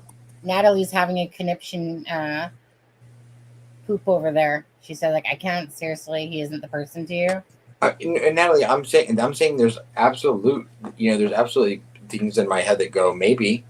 I'm just, I think Natalie, you've been around long enough to know I'm not going to say anything until I see Ellie come out and be like, yep, those were real. Yeah. I mean, it could be. There's a lot of signs pointing towards it being him, or it could just be a troll, or someone that just happened to ask questions that were similar. He is definitely the guy. You can't say that, Natalie. I mean, you can say it to yourself, but you can't say that it's for a fact at all. If you believe it is, so be it. But let me put it this way. I will probably, if I was to grade it between percentage wise, like 10%, 20%, 30%, I would put maybe at most 20 to 30% of this being Bryan. I actually thought that the Reddit person was much more likely to be Bryan, and that was debunked. Yeah. So. Oh yeah. I myself just didn't get Bryan vibes off when I read it, and so I really just took it as that there's somebody, that this person was just, guy that was really into the case, asking questions, different than the questions, of course, that say Bryan had the survey for. Right. I just felt it was someone that wanted to dive into it to get our thoughts about it and stuff like that. But I don't know. I just feel like there's some couple things in there, but nothing enough that I would say, oh yeah. And Jared, you can go on Facebook, search the name, and you can find the account. I mean, and wait, has it been deactivated? But it should tell you the date it was active. If it's not been deactivated, I would. There's so many of these now. I know the Twitter one or the Reddit ones were deactivated, but I can't remember if this one's still active or not. Hey, I know, but there's been no post since 2 days before he was arrested. Yeah, Natalie, I would tone it down a little bit if I were you. Okay, you've been snippy before, and you're getting snippy now. You can say what you want. I told you that. Oh no! If that's what you feel, go right ahead. But right. You literally said, I can't believe. Well, I can't believe you didn't understand the 360 video. So I'm saying the same thing. So you're saying the same thing back to me. Well, I can't believe that you don't think that Bryan is it. As if, like, I can't believe really that you don't agree with me or don't agree with it. You might be. You can say what you want, but don't be snippy about it. So he might be. We're just not willing to say, definitively, because we don't have confirmation or proof. Every sign could point towards it being him, and I mean, we're presenting you with all of the information, and everyone can make up their own mind. Yeah. I mean, I just don't want to put out that yes, it is him when we don't actually know. Absolutely not. I mean, I could be 98% sure it's him, and I'm still not going to say that. Mm-hmm. Maybe that makes me bad. I don't know. Until it's verified by law enforcement, we don't know. It's speculation. The thing that gets me is when, and it happens, and this is a perfect moment right there, is that people become so passionate and worked up about the case, that it almost like anger issues come out in that person a little bit, because they're just too they're almost over passionate in a sense, I want to say, because there's so many different thoughts and theories and different ideas that people have. But when you start off the sentence saying, I can say what I want, that doesn't come off as anything but a little bit snippy. Again, I told you, Natalie, you can say what you like, but don't be upset with me. Okay, and Natalie, you've done this before. I'm not going to, again, but you get snippy sometimes. And honestly, it brings out a lot of passionate people. I'm sorry, Sonny, I didn't mean to interrupt you. No, it's like I said, I didn't agree. So all of a sudden the comment comes out, and then it's like, I can say what I want. And it's like, well, no, you can't. You can, but if you get too snippy and stuff on the channel and start thinking that people have to think like you do, that's a whole different ball of wax. You can be passionate about the case. You can say what you want about the case, Natalie. You can feel what you want to feel about the case. But, like I said, but you can't get worked up just because somebody else doesn't think like you're doing, like you are, right. And so that's just my thing is like, don't get worked up about it. If I don't agree, then I don't agree, Right. That's the bottom line of it. It's like the world is not going to end because we agreed or disagreed. Well, can I ask a question? So who in chat? So sometimes, in cases like this, when a social media profile, like in school S's, a lot of times, we'll realize that the person that committed the crime had a very active social media presence. And one of the first things law enforcement does is they'll remove all of those profiles. So Mm. does the fact that, so if this account is up, I put her in a timeout, Crime Sleuthen. Go ahead. oh, Sorry, Adam. so if the account is up,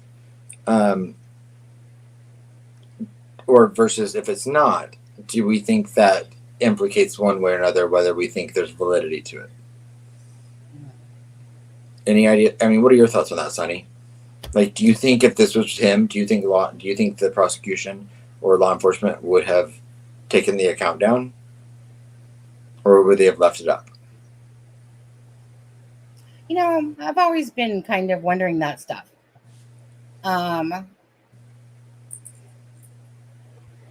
What did they do with Kagan Klein? Do you know? Did they take Is his account up? His witch account. His Facebook, it's not up, is it? It's still up.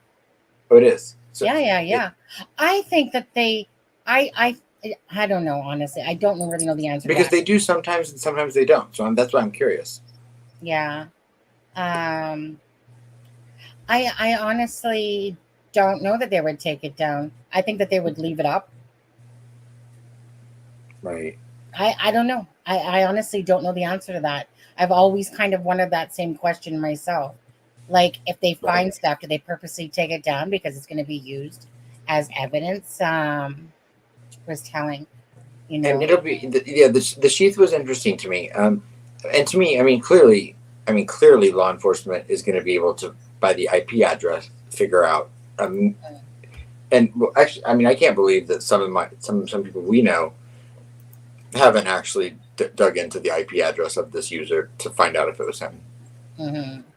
Because I know I had them do that with Reddit user, and that's how I found out it was not actually him. Right. Yeah. They'd leave it alone till arrest, then freeze it, seize and freeze upon. But not always. Because there are some that are still up. Yeah. Just like victims, sometimes they leave them up. Sometimes they take. That might be the family. I don't know, but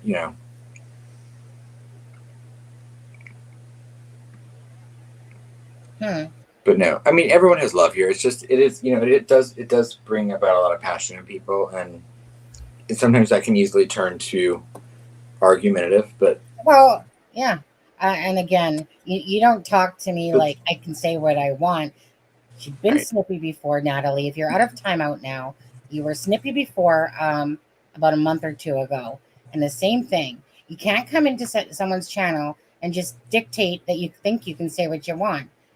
When someone starts off a sentence, I can say what I want, you're going to get my back up in the air, because you can't. You have to be at least polite in what you're saying it. If someone disagrees with you, doesn't mean you get upset at them. Again, then remove yourself from the situation yourself if you are feeling angry or upset about something. But it was like, I think it was because of me, Adam, but because I didn't think he's, Bryan Kohberger. Or at least I'm putting it on a very low scale. Yeah. I'm not saying it's not, but then I'm not feeling the vibes either. I think if someone's 100% sure it is, I mean, you do have the right to say whatever you want. I mean, but of course, it might not be taken. Well, you know what, you can said that part. That's when the sentence started off, and the attitude back was, I can say what I want. No, you can't. Go create your own channel, and you can say whatever you want. And you can do that all day long. I've always enjoyed Natalie, but that wasn't directed at me. So no, that's a couple times now, though. That, and like I said, I get passionate, but you guys know me. I don't like feeling snipped at. That was uncalled for, to say the least. Again, just because, right? It's almost like, I can't believe you're not agreeing. Well, I can believe I'm not agreeing, because we have each of that right to do so. So if she felt 100% that is Bryan Kohberger, then she can. Simple as that. She can. Right. And Min Crystal, I'm not going to call the group out themselves, but it was a Moscow Facebook group that these were posted in. And that's only because I spoke to someone that that's an admin there, and they so I was like, oh no, I won't say because a rule in a lot of Facebook groups is that you don't post information outside of the group if it's not public. So Right. Yeah. Yeah. I should pee again. I'll be right back. No problem. You know what I'm going to do though? I'm going to replay if I still have it up. I'm going to replay back to the Banfield one. I just thought that was very interesting. Just a thought: would Ellie go on social media and leak a post like this to a toy with Bryan? Honestly, Steffa, I've watched multiple different people. Like I think many of you have multiple different shows and whatever. And I see even the Ellie say different things. I've seen them say, absolutely not. We just, did it like to keep it whatever. And then I've seen it where they say, absolutely. Yeah. Absolutely. We'll do it. I also sent you the little crim to local news footage where they talk about him going to Clarkson in the time, sure. That hour. I mean, it doesn't have any relevance to what we're talking about right now, but that was just another little clip I had sent you tonight. But it's shorter than the Banfield one. Yeah, it's 2 minutes. Yeah, okay. Let's watch this one for a sec, guys. Where is it? Right here. Watch this one. And kick us off. Cell phone records show the suspect traveled roughly 35 miles away from Pullman hours after the students were killed, along Highway 195 to Clarkston, Washington. Unnerving for people who live in the small riverside communities of Clarkston and Lewiston, Idaho, about 30 minutes away from Moscow. Yeah, it's just bizarre. I can't believe it so soon after the murder. It just kind of wonder what he was doing down here. We've learned some of Kohberger's activities while he was in the Lewiston-Clarkston area. Around 12:36 on November 13th, investigators report his phone used cell resources near Kate's Cup of Joe on Port Drive in Clarkston. Employees at the coffee stand didn't want to comment on the case, but we do know from the affidavit, investigators were able to pull surveillance video from the neighboring chef store that show a white Elantra in this area around that time. And I want to provide some context. This area is just across the street from a popular Walmart. So this street, Port Drive, it's a busy one. About 10 minutes later, 12:46, the phone pinged a couple blocks away near Albertsons on Bridge Street. The affidavit says security video shows the suspect getting out of the white Elantra, walking inside the store, and making an unknown purchase. He left 4 minutes after 1 p.m. Who knows what else he was up to? They might put this whole thing together, and there might be all kinds of other stuff he's accused of on the way. That same phone pinged near Johnson, Idaho, just after 5:30 that evening.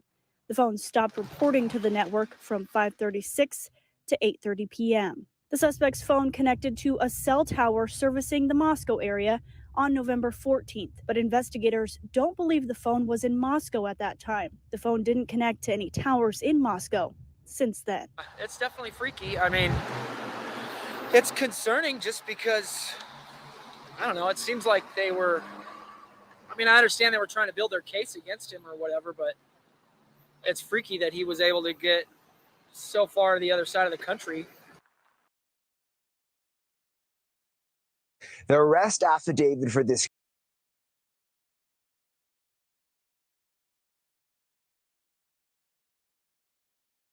Right. So that was just one of the areas he'd went to. So the one that I found the most interesting, which I know anyone that's watched the last couple of nights knows that, to me, the biggest red herring in the whole situation was when he went to Johnson, Idaho, which is an hour away from Moscow, on the same day after the crime had been committed, and shut his phone off for 3 hours. And if anyone looks at a map of Johnson, Idaho, it is the most rural area you can imagine. And his phone was off for 3 hours during that time for no reason whatsoever. And to me, that Clarkson, is like, but the Johnson, Idaho is where I think that law enforcement is probably zeroing in on. It's such a vast area. It'll be like a needle in a haystack. That to me is where I would be looking for the knife. And I believe that's probably where they are looking for the knife, because there's no other reason he would have gone there that we know of. Sorry. Yeah, and he turned his phone off during the crime, but the only other time he turned his phone off was when he got to Johnson, Idaho, and then for 3 hours turned his phone off. 3 hours. He probably went and got rid of the stuff and then went down and sat and ate and had something to eat. That's probably what he did. Kim Young, thank you very much. I'll play that for you in a moment. Kim is saying that, hello, Sunny. I just emailed you a video tribute I made today. My brother is singing on it, so no strike. If you want to play it, you can. If not, that's okay. Absolutely. Let me just play the start of this Banfield one, Kim, and then we'll go to it. And I too believe that probably clothes or knife or something is in that Johnson area. Or boots. Hey, yeah. Or boots, or everything he cleaned up out of the car. Yeah. The car. Yeah. 3 hours. So he probably trekked in somewhere pretty good. Yeah. Even if he turned his phone off and immediately drove home, that's 2 hours unaccounted for. What do you think about, like, just Samantha says, like, that someone brings a knife home and it's like their memento to them? Yeah, and I agree. Well, the Poconos, I don't believe he did, but I believe that, like I said, if you look at his timeline from he left the crime scene, an hour and some goes by before he actually got home.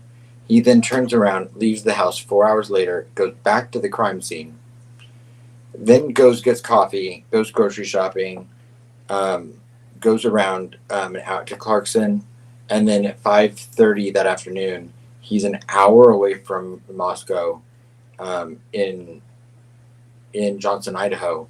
Turns his phone off for only the second time. The only other time he turned his phone off was during the crime, and then 3 hours later, his phone is turned back on.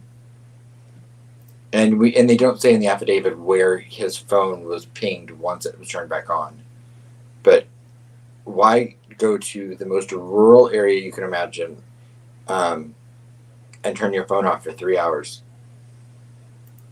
Can I ask you something? I don't know anything about this. So he's Brian Bear Down Cat says, so what do you think about Brian's sister being at the M house filming the investigation?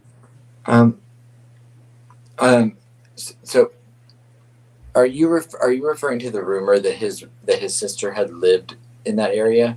Because there's been no proof or indication that either of his sisters lived in Moscow, Idaho, nor that any of them have gone there.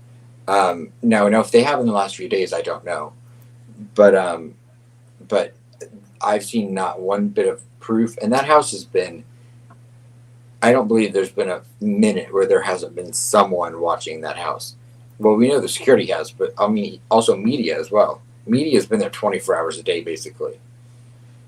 So I would be very surprised if his sister. He says it's been confirmed. By who? I mean, because I would love to know. And if you want to email me at truecrimeaspen@gmail.com, I would love to look at the information. But yeah, I can't really do that since the bot thing's not working. So. Yeah, but just it's truecrimeaspen@gmail.com.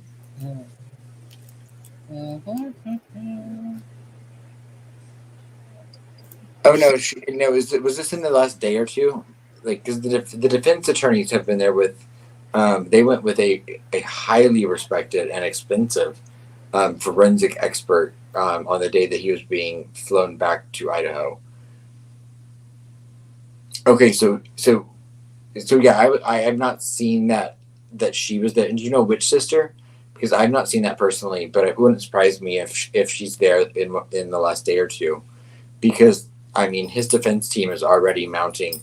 I mean they're doing a lot of work, which is one of the reasons I feel like they're going into this ready to fight, and not with the anticipation of taking a plea. In my opinion. But I would be, I was at my parents all day today, so I would be interested to see that information if you could send it to me, please. And again, I'll put my my email in the chat, and then I'll share it with Sunny.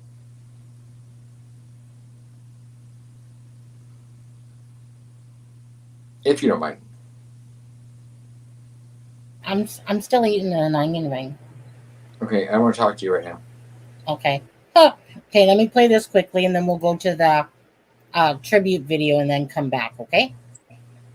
I'm only going to play the first part of this, though. What is it? Just the same one we watched at the start of this live with Banfields, where they're talking about the girls coming Well, it's out. only like that 5-minute song, right? Yeah. Right. I would just play the whole thing for people that missed it at the beginning, because we've got 116 people here now. And everyone, please give a like and a thumbs up. I was waiting for you to say that all night. It helps us more than you actually know. Yeah. And helps you grow. Sadly. And it costs you nothing. Right. It's free love right there. Okay. So I'm going to play that now. Especially Natalie. Natalie, please and thank you.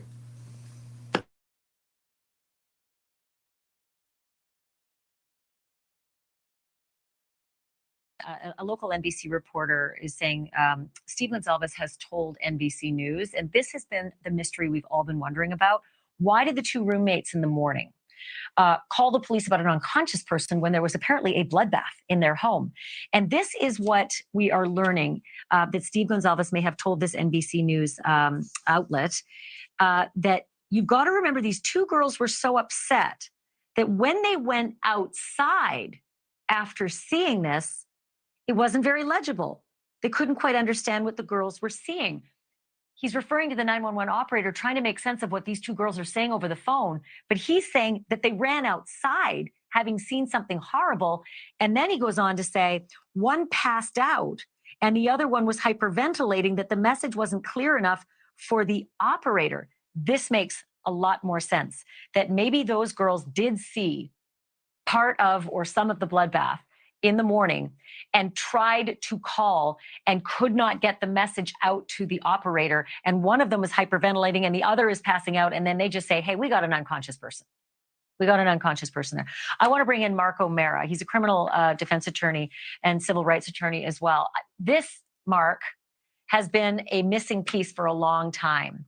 And I mean, it certainly helps us to understand the mystery of the morning, but there's still a lot of holes. And I just want to get your thoughts on that for starters. And then I'm going to ask you all about the defense. Yeah, there's so much intrigue in this 6 or 8 hours that nobody called anybody. Perhaps there was something that we don't know about yet. Perhaps they were drinking, or not to impugn their integrity, but were they intoxicated on drugs or alcohol or something? That makes a lot more sense than this woman sees this attacker, or at least a stranger, in her house with a mask on, drives or walks by, and she does nothing for the better part of 6 or 8 hours. That makes no sense, and quite honestly, may well be fodder for the defense, because defense attorneys just look for anything to suggest an inexplicable event, and that's reasonable doubt. So what about the notion that Kohberger matched one of these roommates, DM? We know it's Dylan because we've been talking about these surviving roommates for quite some time. Dylan said that he had bushy eyebrows. She saw bushy eyebrows. That's manna from heaven for prosecutors to have a witness actually give that kind of detail about a face. Not just, he was 6'2" or 5'10" and a light build. It's bushy eyebrows. No question that is going to be one of the sort of star pieces of evidence of a prosecution's case. The witness on scene can identify at least 3 or 4 or 5 different characteristics of this person. Again, this is an extraordinarily strong case of forensic tying together a noose, if you will, around Kohberger's neck already. And we've only seen 17 pages. Before we're done, Ashley, there's going to be tens of thousands of pages of discovery on this case. It's true. Okay, I got to ask you about cell phone pings, because we've been, making huge hay about cell phone pings. Literally have a roadmap, to Bryan Kohberger. But there was one line in the affidavit that I thought, I know Mark O'Mara is going to seize on that, and every defense attorney out there will seize on it. It said that his cell phone pings in Moscow November 14th. That's the day after. That's Monday after the murders. But investigators, quote, do not believe the phone was in Moscow on that date. Well, then why should anybody believe the phone was in Moscow on any of the other days? Is that what a defense attorney will say in this case? Absolutely. It's that one little string that you want to pull on, that seed of doubt that may grow into reasonable doubt. In and of itself, maybe not enough, but we don't know what she's doing for 8 hours. Now we know the phone wasn't there. Now we know why wasn't she saying anything. Now we know that 100 people have left DNA. Why his? There's so much more information that needs to come out. But I will tell you, if the next couple of 3 or 4 months are as good an investigative technique as the last couple of months to get us to this point, they've done quite a good job. And of course, with FBI assistance, I must say the best law enforcement agencies in the world, they're going to tie down every loose end on this one. Do they ever? Because just that timeline that we're looking at on the screen right now, it's got a 2-hour hole in the cell phone, right? Police say that's just when he turned it off because he didn't want to be pinged there. But he's leaving Pullman and then he disappears and then he's coming back to Pullman before and after the murders. And is that doubt or is that reasonable doubt or is that nope? Nope. Well, it depends on what the jury thinks, if it's reasonable or not. I have to leave it there. Mark, you'll come back again, won't you? Because I'm going to call a lot. Absolutely. Mark O'Mara joining.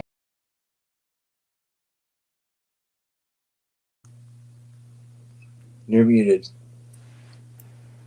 Okay, so let's do that again. I'm just going to go play the tribute video that Kim Young had sent to the email, and then Adam wanted to talk about something else, and then we'll call it a night. So let's watch this. Thank you very much, Kim Young, and I'll just play that now. Yeah.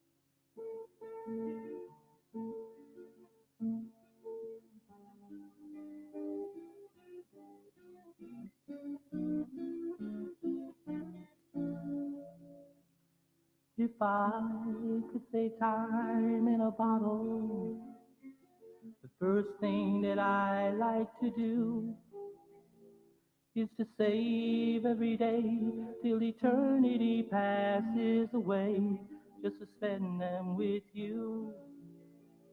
If I could make days last forever, if words could make wishes come true, I'd save every day like a treasure, and then again I would spend them with you. But there never seems to be enough time to do the things you want to do once you find them. Oh, I've looked around enough to know you're the one I want to go through time with.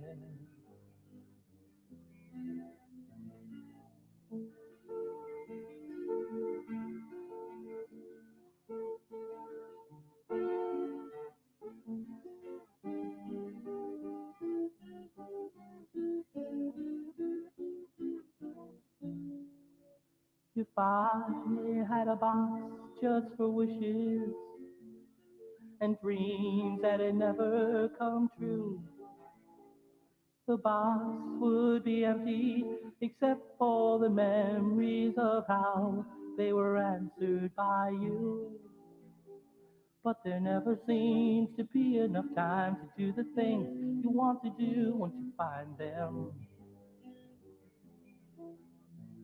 Oh, I've looked around enough to know you're the one that I want to go through time with.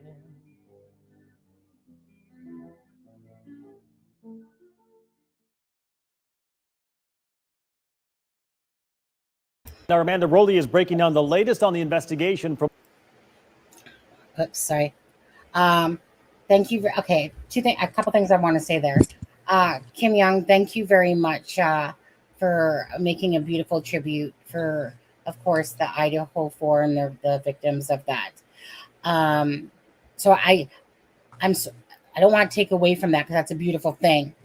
But and this goes for anybody else out there that wants to send something. That song was somebody else's song, even though it was sung by her brother. She said it still counts that that's not his song, and it's a copyrighted song. Right. So the video, yeah. So the copyrights work in two ways. Yeah. So just so you know that in the future, and anyone else, because I too have played cover songs, and they get the same thing.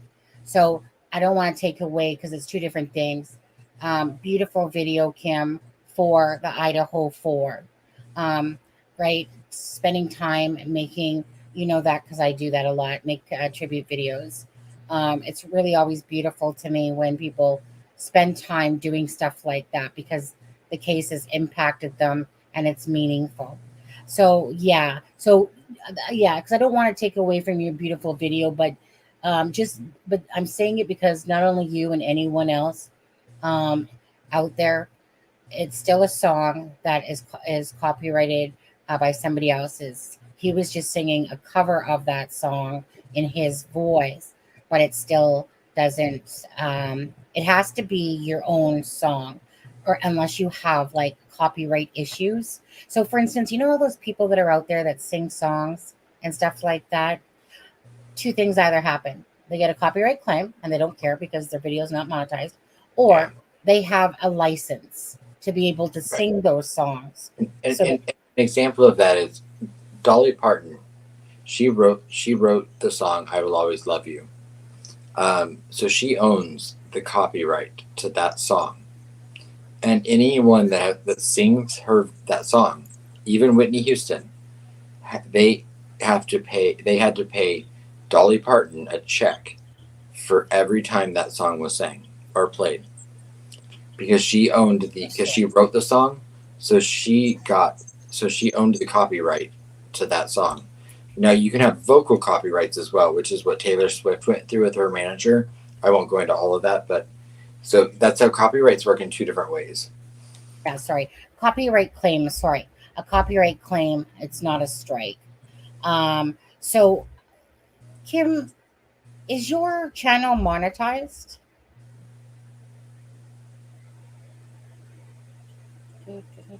Adam, even though your channel's not monetized, I've gotten a copyright. You got a copyright claim. Yes, and I had to take my video down. Okay. I could have edited it out, but I didn't. Right. It was easier to take it. That was my tribute video I did to Abby back in. It was the very first video I put out back in June, and it was a tribute video for Abby, but there was a song in it, and so I had to take it. So I had to take it down. Yeah. Which but I've learned more since then. It's really a learning curve, to be honest with you, when it comes to this stuff. Yeah, I mean, our live was green. I was watching it just to see. I'm gonna see if it goes yellow. What happens with that? Well, basically, what will happen with it if it did it? So on yours, when you uploaded it, it didn't say copyright claim at all. When you uploaded it, it didn't give you like not a strike but a claim. Yeah. And Aunt Clara, yes, I agree with you. The sad horrible thing is that these beautiful lives were stolen, and that's that's number one, the most important thing. Yeah. Is that these families and these victims get whatever justice can be gotten.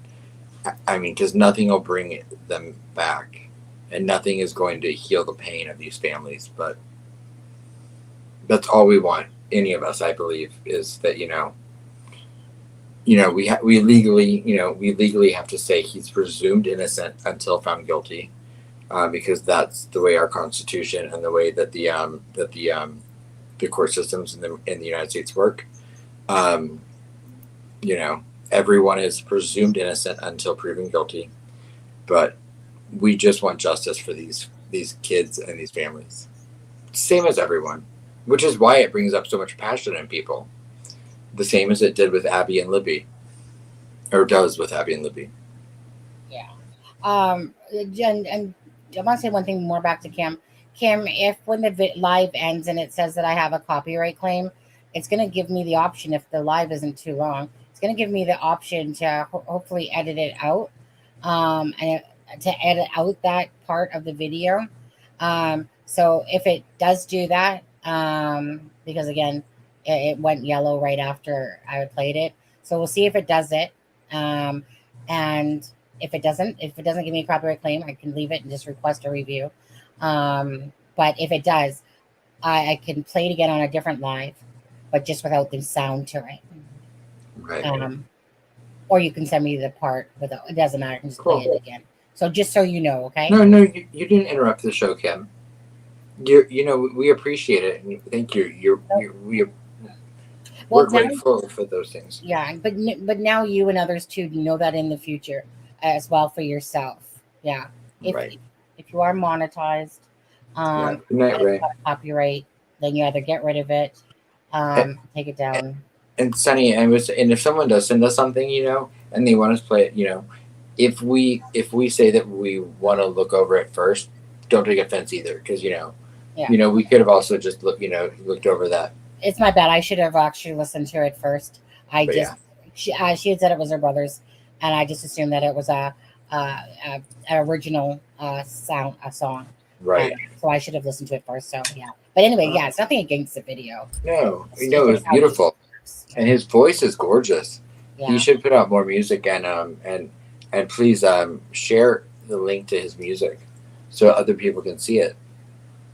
I was gonna say, I mean, it was a nice song. It was his voice was very melodic, like very soothing. That's what I wanted to listen to. I love that song. Yeah, I love that song. Yeah, and he sounded sexy. But okay, so Adam, you said you wanted to get to something as well. I don't think we want to stay on for a ton longer. I just trying to pull up the affidavit. Oh shoot, no, because I rebooted my computer, so I don't have it up, but I can find it if you like. Well, it's just so that I could read it. I mean, it's just a small paragraph that little things stand out to me every time I read it. Yeah. Let me see here. Okay, here it is. So on the affidavit, when I was reading over it again today for like the umpteenth time, and this is more of a question than it is anything, I found one part of it to be interesting that I, again, had not picked up on earlier, but in the very beginning, I believe it's page 1, there is a mention where I'll read what it says. It says, Officer Smith and I entered the King Road residence through the bottom floor door on the north side of the building. OFC Smith and I walked upstairs to the second floor.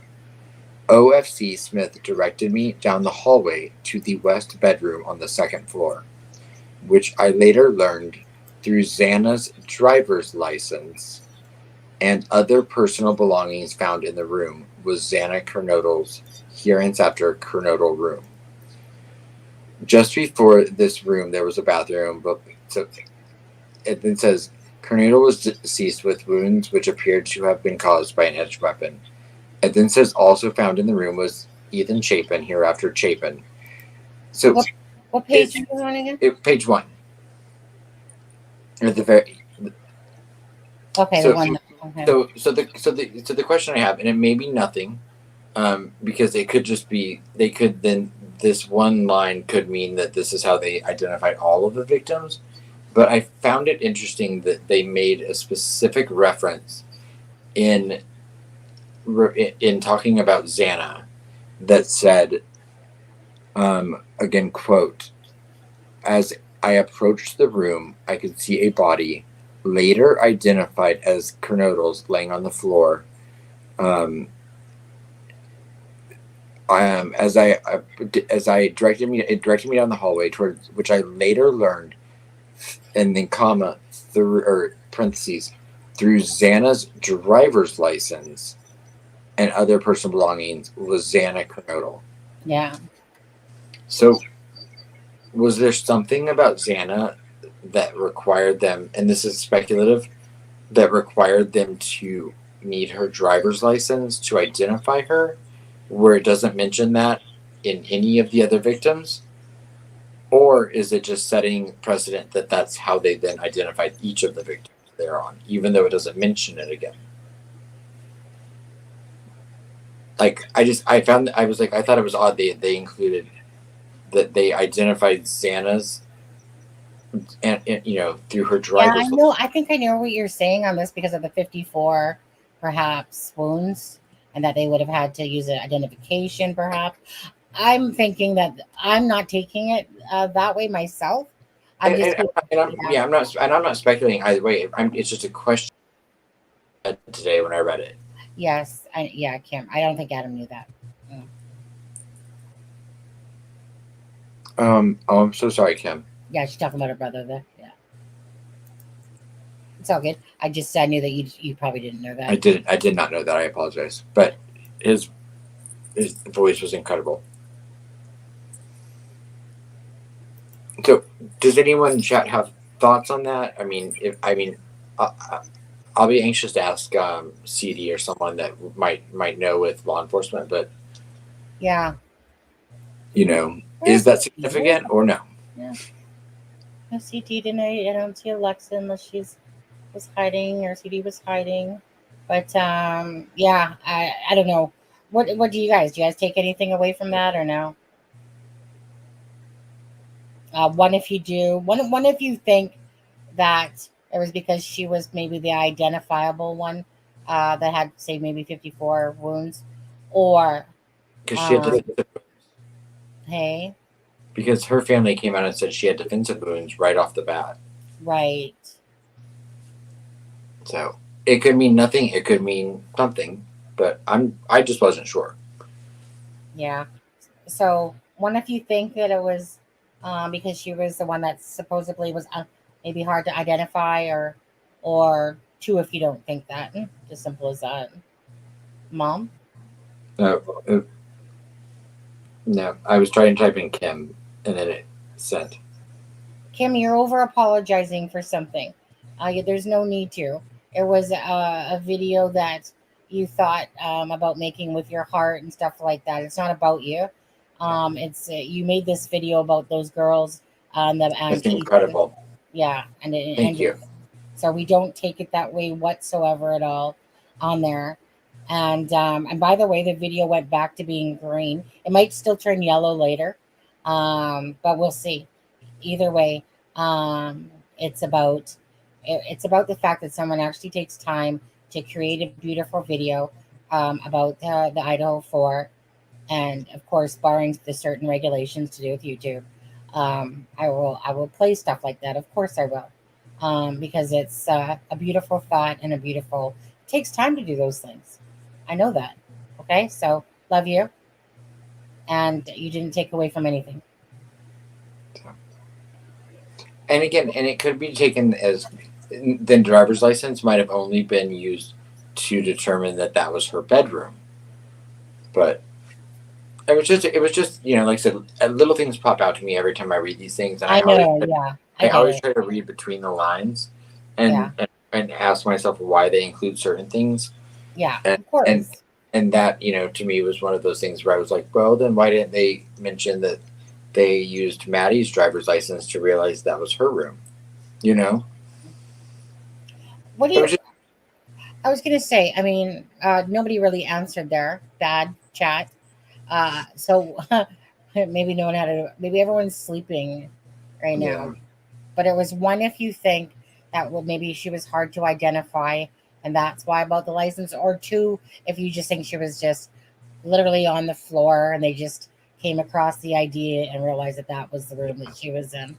So yeah, I'm gonna go with two on that one myself, but. Right. So yeah, Grandma watches and Carol, kind of the same thing I was thinking. I'm like, it could be either, and so I was just asking. It might mean nothing. But No, she was. Zaina was. Yes. she was. We actually don't know where Ethan was. We know Ethan was found in the room. We don't know where in the room he was found. Yeah.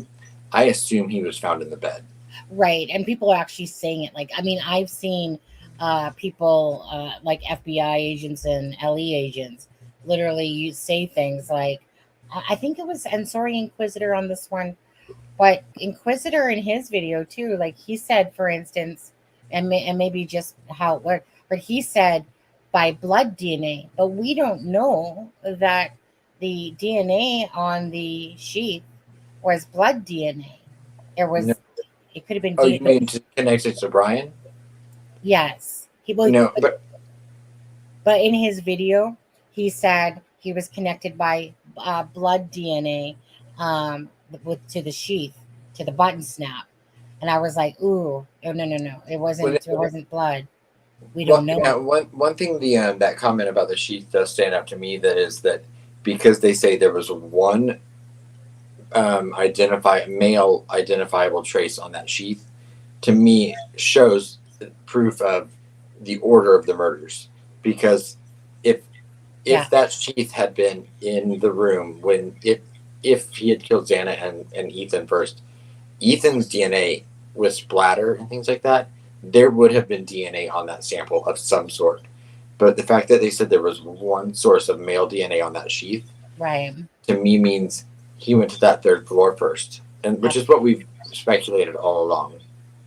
Absolutely, it makes the most sense, regardless. But yeah, so going back to Ethan, so I heard someone say today, like a LE guy, go, it's like say that he was on the bed, but yet this thing doesn't say he was on the bed. No, but I believe he was. But he probably was. But he probably was. And I think he was asleep when he was attacked. Yeah. Or just. Well, I was gonna say, even when I was, someone was talking about Dylan there, they said, and these are where we'll call them professionals, okay, because they're literally LE and stuff like that, and FBI agents and whatever, and whatever you want to call them, psychologists. And then in the same podcast, I hear them literally say, like, like they basically, that Dylan and Bryan Kohberger's, basically, I say that their eyes met. Again, we don't know that, but I can understand why people are saying things like that, because when you're reading it, you're picturing it in your head that if he's walking by the door and she sees bushy eyebrows, that he's looking at her too, type of thing. So I think that when people sometimes they're misspeaking to what the affidavit truly is saying, just because you have it in your head. Well, what's the chances that he would go by the door and she's saying, I saw this, whatever. So I keep seeing a lot of that, a lot of little things being said that actually aren't in the affidavit. But I can understand why people, it's just like, it's probably pretty likely that Ethan was in the bed. Did the affidavit say that? No. But it's kind of like, it's probably pretty likely. What you looking at, Adam? No, I was responding to something. Oh, okay. I know that the 90% is really strong against him, but in the courts, they'll usually get figures like 1 in 100 or 1 in 100 zillion people as the likelihood. I don't like to know those figures. Right. But I mean, even if it had been a 50% match, just the fact that they said a single male DNA profile. Yeah. Which is what I was like, well, Ethan's DNA wasn't on it, so we know that knife sheath had not been taken out during his killing. Mm-hmm. Yeah, and of course we're all just trying to make sense of it, And like I said, like the thing that I talked about just now could mean nothing, It could just be as simple as they needed that photo ID to identify her, but then I'm like, wouldn't they have needed the photo ID to identify all of them? Mm-hmm. But and they may have just only stated it with the first one. Yeah. I kind of like what the one gentleman said on one of the shows I watched again. I don't know if it was the same show on the Surviving the Survivors or not, but it was when he said, somebody said, it might not have been them. It was when he basically said, like, if, because obviously it's going to be months away in a sense, on like the court case and whatever. He's like, if they do a good job, as much as a good job as they did in this release of the affidavit and how they went about things and what's inside, and then with all the information that comes up now, because he said something like the true investigation starts, after the arrest is made, I think, basically. And to say that, because they have to do the forensics on the car, the apartment, the computers, the phone, all of the stuff they got from Bryan. Now that's where they really can link everything else together. They already had a footprint, a DNA sample, lots of circumstantial, like phone stuff. So now they can, if they find any one of those victims' hair or blood in that car, in his car or apartment, he's done. Yeah.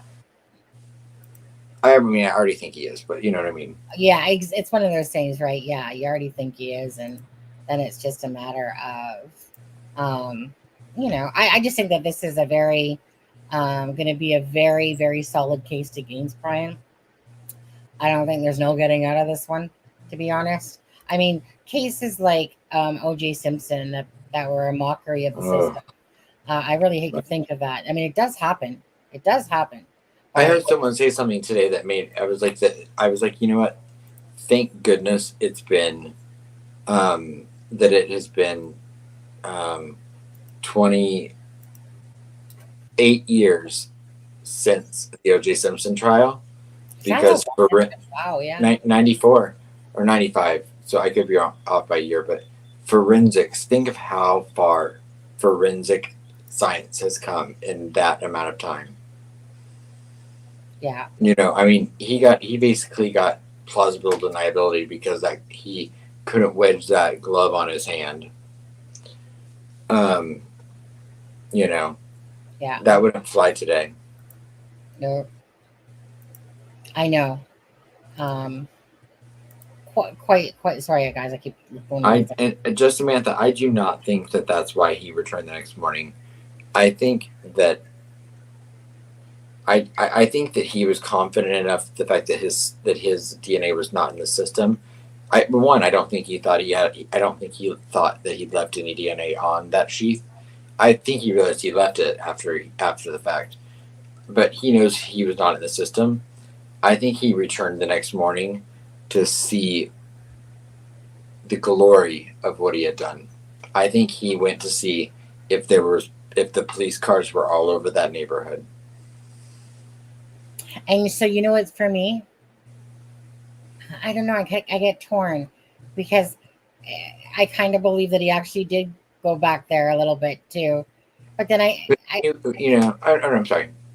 No, I get torn because my first instinct in my gut was to say, dude, you were going back because you knew you forgot, you idiot. I don't think he cared at that point because I don't think, that he drove his own car, all of those things, I'm like, I don't think, maybe I think that he was confident enough that he knew that he wasn't in the system, and so to me,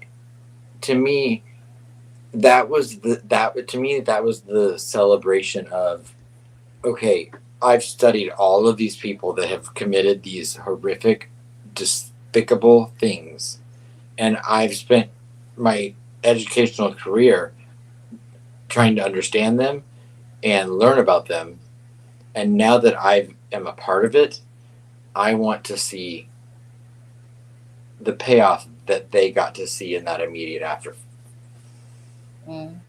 And that's why I think when 14 minutes, he was only there 14 minutes, because there were no cops there. So why wouldn't he have gone in and gotten it if he went back? If he had gone back to get the sheath, there were no law enforcement officers there yet. Why wouldn't he have gone in and gotten it? Just Samantha. Hi, just Samantha. She says, I'm in Scranton. Imagine the shock when he got arrested. Absolutely.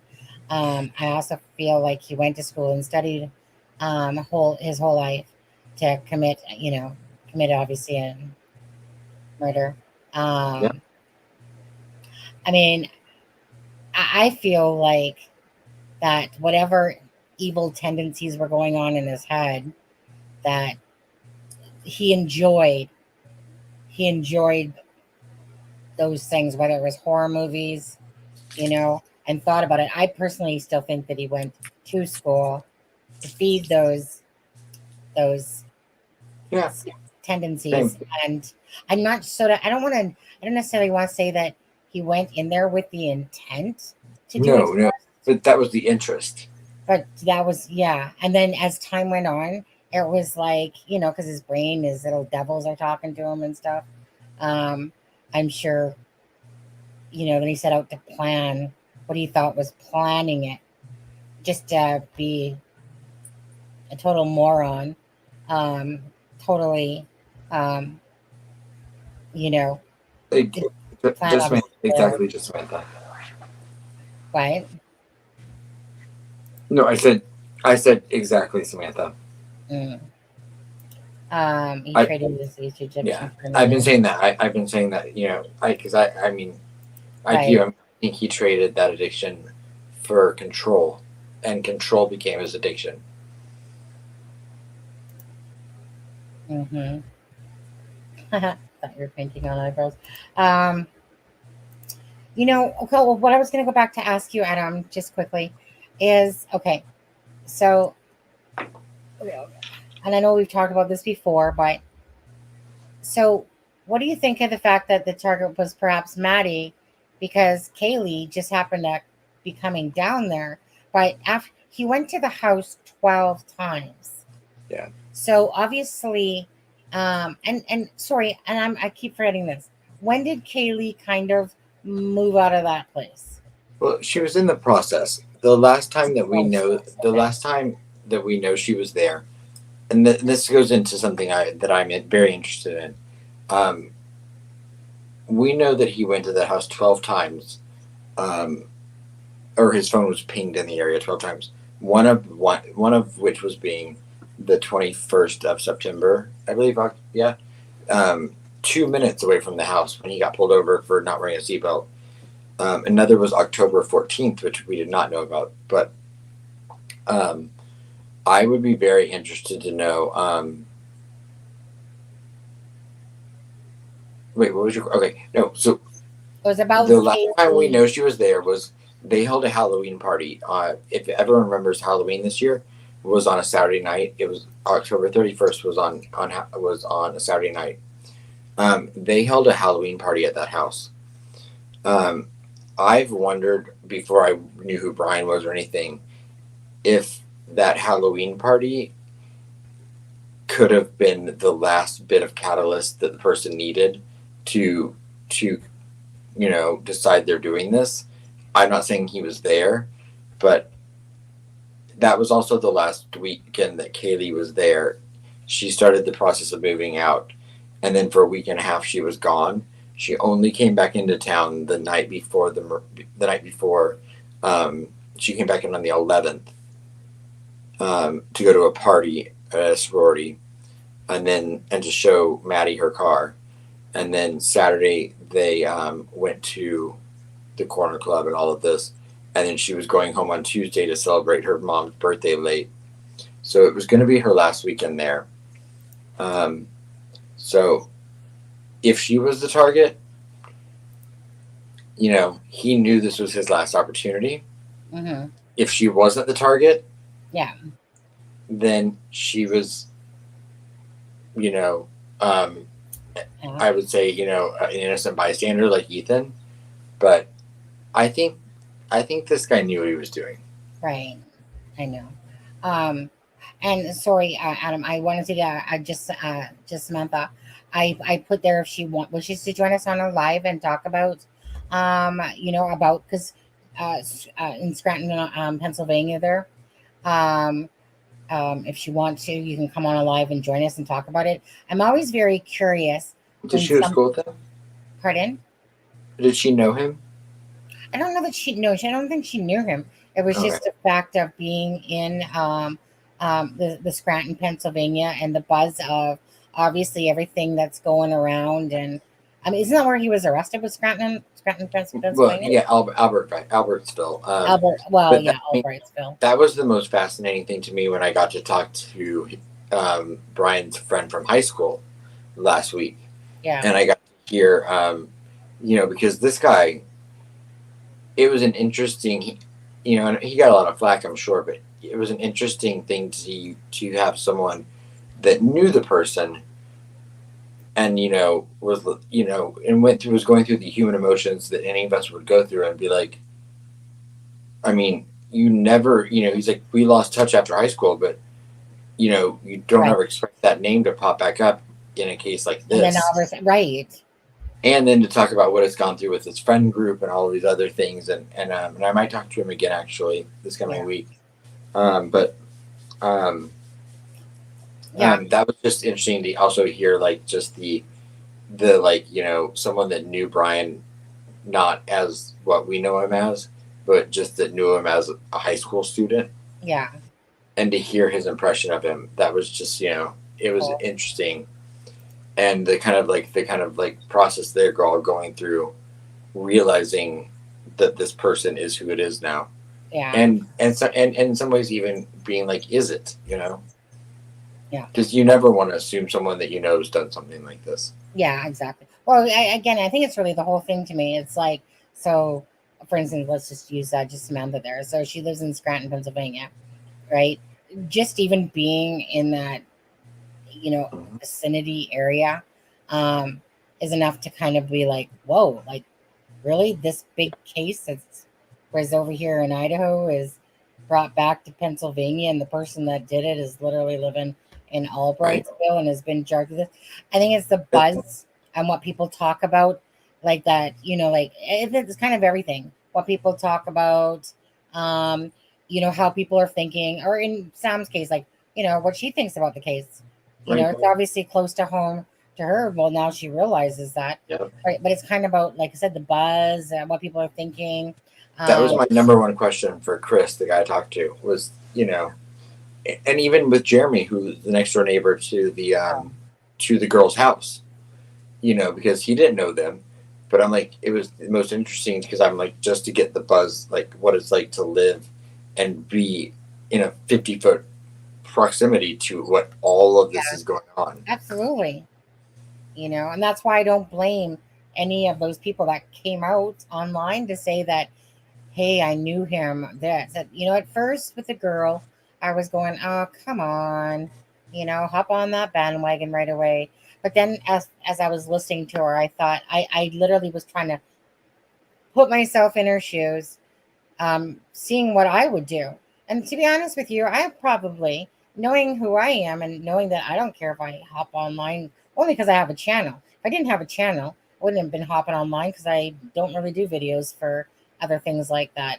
But because I am a YouTube creator, if that was me and I knew that, I would have been like, oh, well, unless of course the police, Ellie told me not to say anything or whatever, then of course I wouldn't have. But other than that, I probably would have done the same thing, going, like, you guys, this like, seriously, this guy is, I knew him. Right. And there's other people that don't. Yeah, and sometimes it just depends how close you are to them too. Like, it never even in my life would have even dawned on me or I would have even entertained the idea of doing anything like that when my family was involved in it. So, it was too close. Same as like, I know someone else I was talking to the other day, they were like, no, I couldn't imagine putting myself out there like that because it was too close. Mm-hmm. Which to me explains sometimes when you see like Jack, D and everything, who got criticized for not saying stuff. Right. I mean, they're grieving, going through. I know they're grieving. They were probably asked to not say anything, especially the ones that are closest to the case. Right. But if I knew someone in high school and they were something happened, now I would, but yeah. If I didn't have a YouTube channel, maybe not. Well, that's just it, right? If I didn't have a YouTube channel, I wouldn't think about it one way. Oh, my husband wants to go to bed. Why? Oh, right. That's right. He has to work tomorrow. Shit. Right. Forgot about that stuff.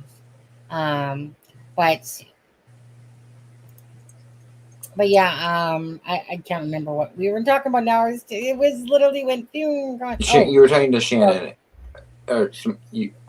Well, no, I mean I was, but yeah, it's just again. There's Samantha. Samantha, yeah, about Yeah, feel free to come on and tell us about it next time.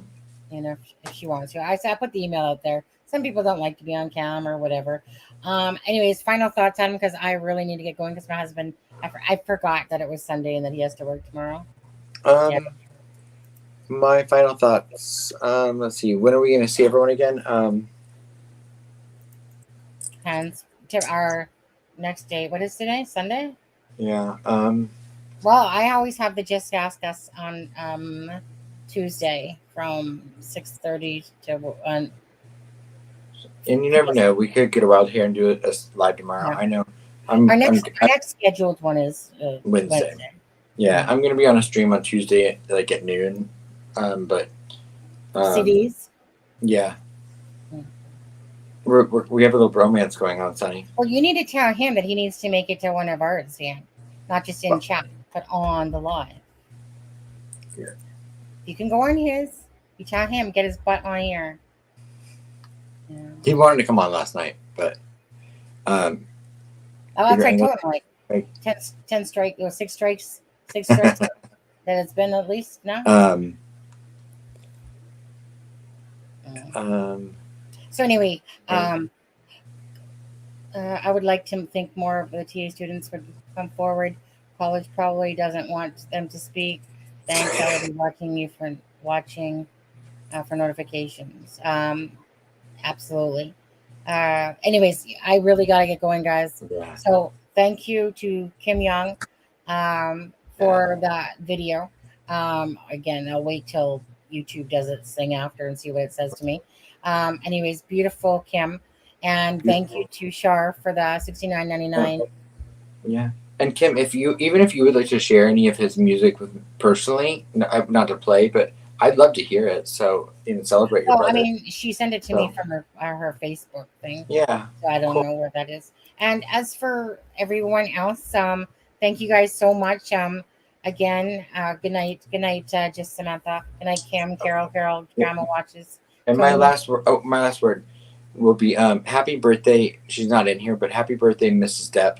I know that it's your birthday as of an hour and 54 minutes ago. So happy birthday. Was it Depp's birthday?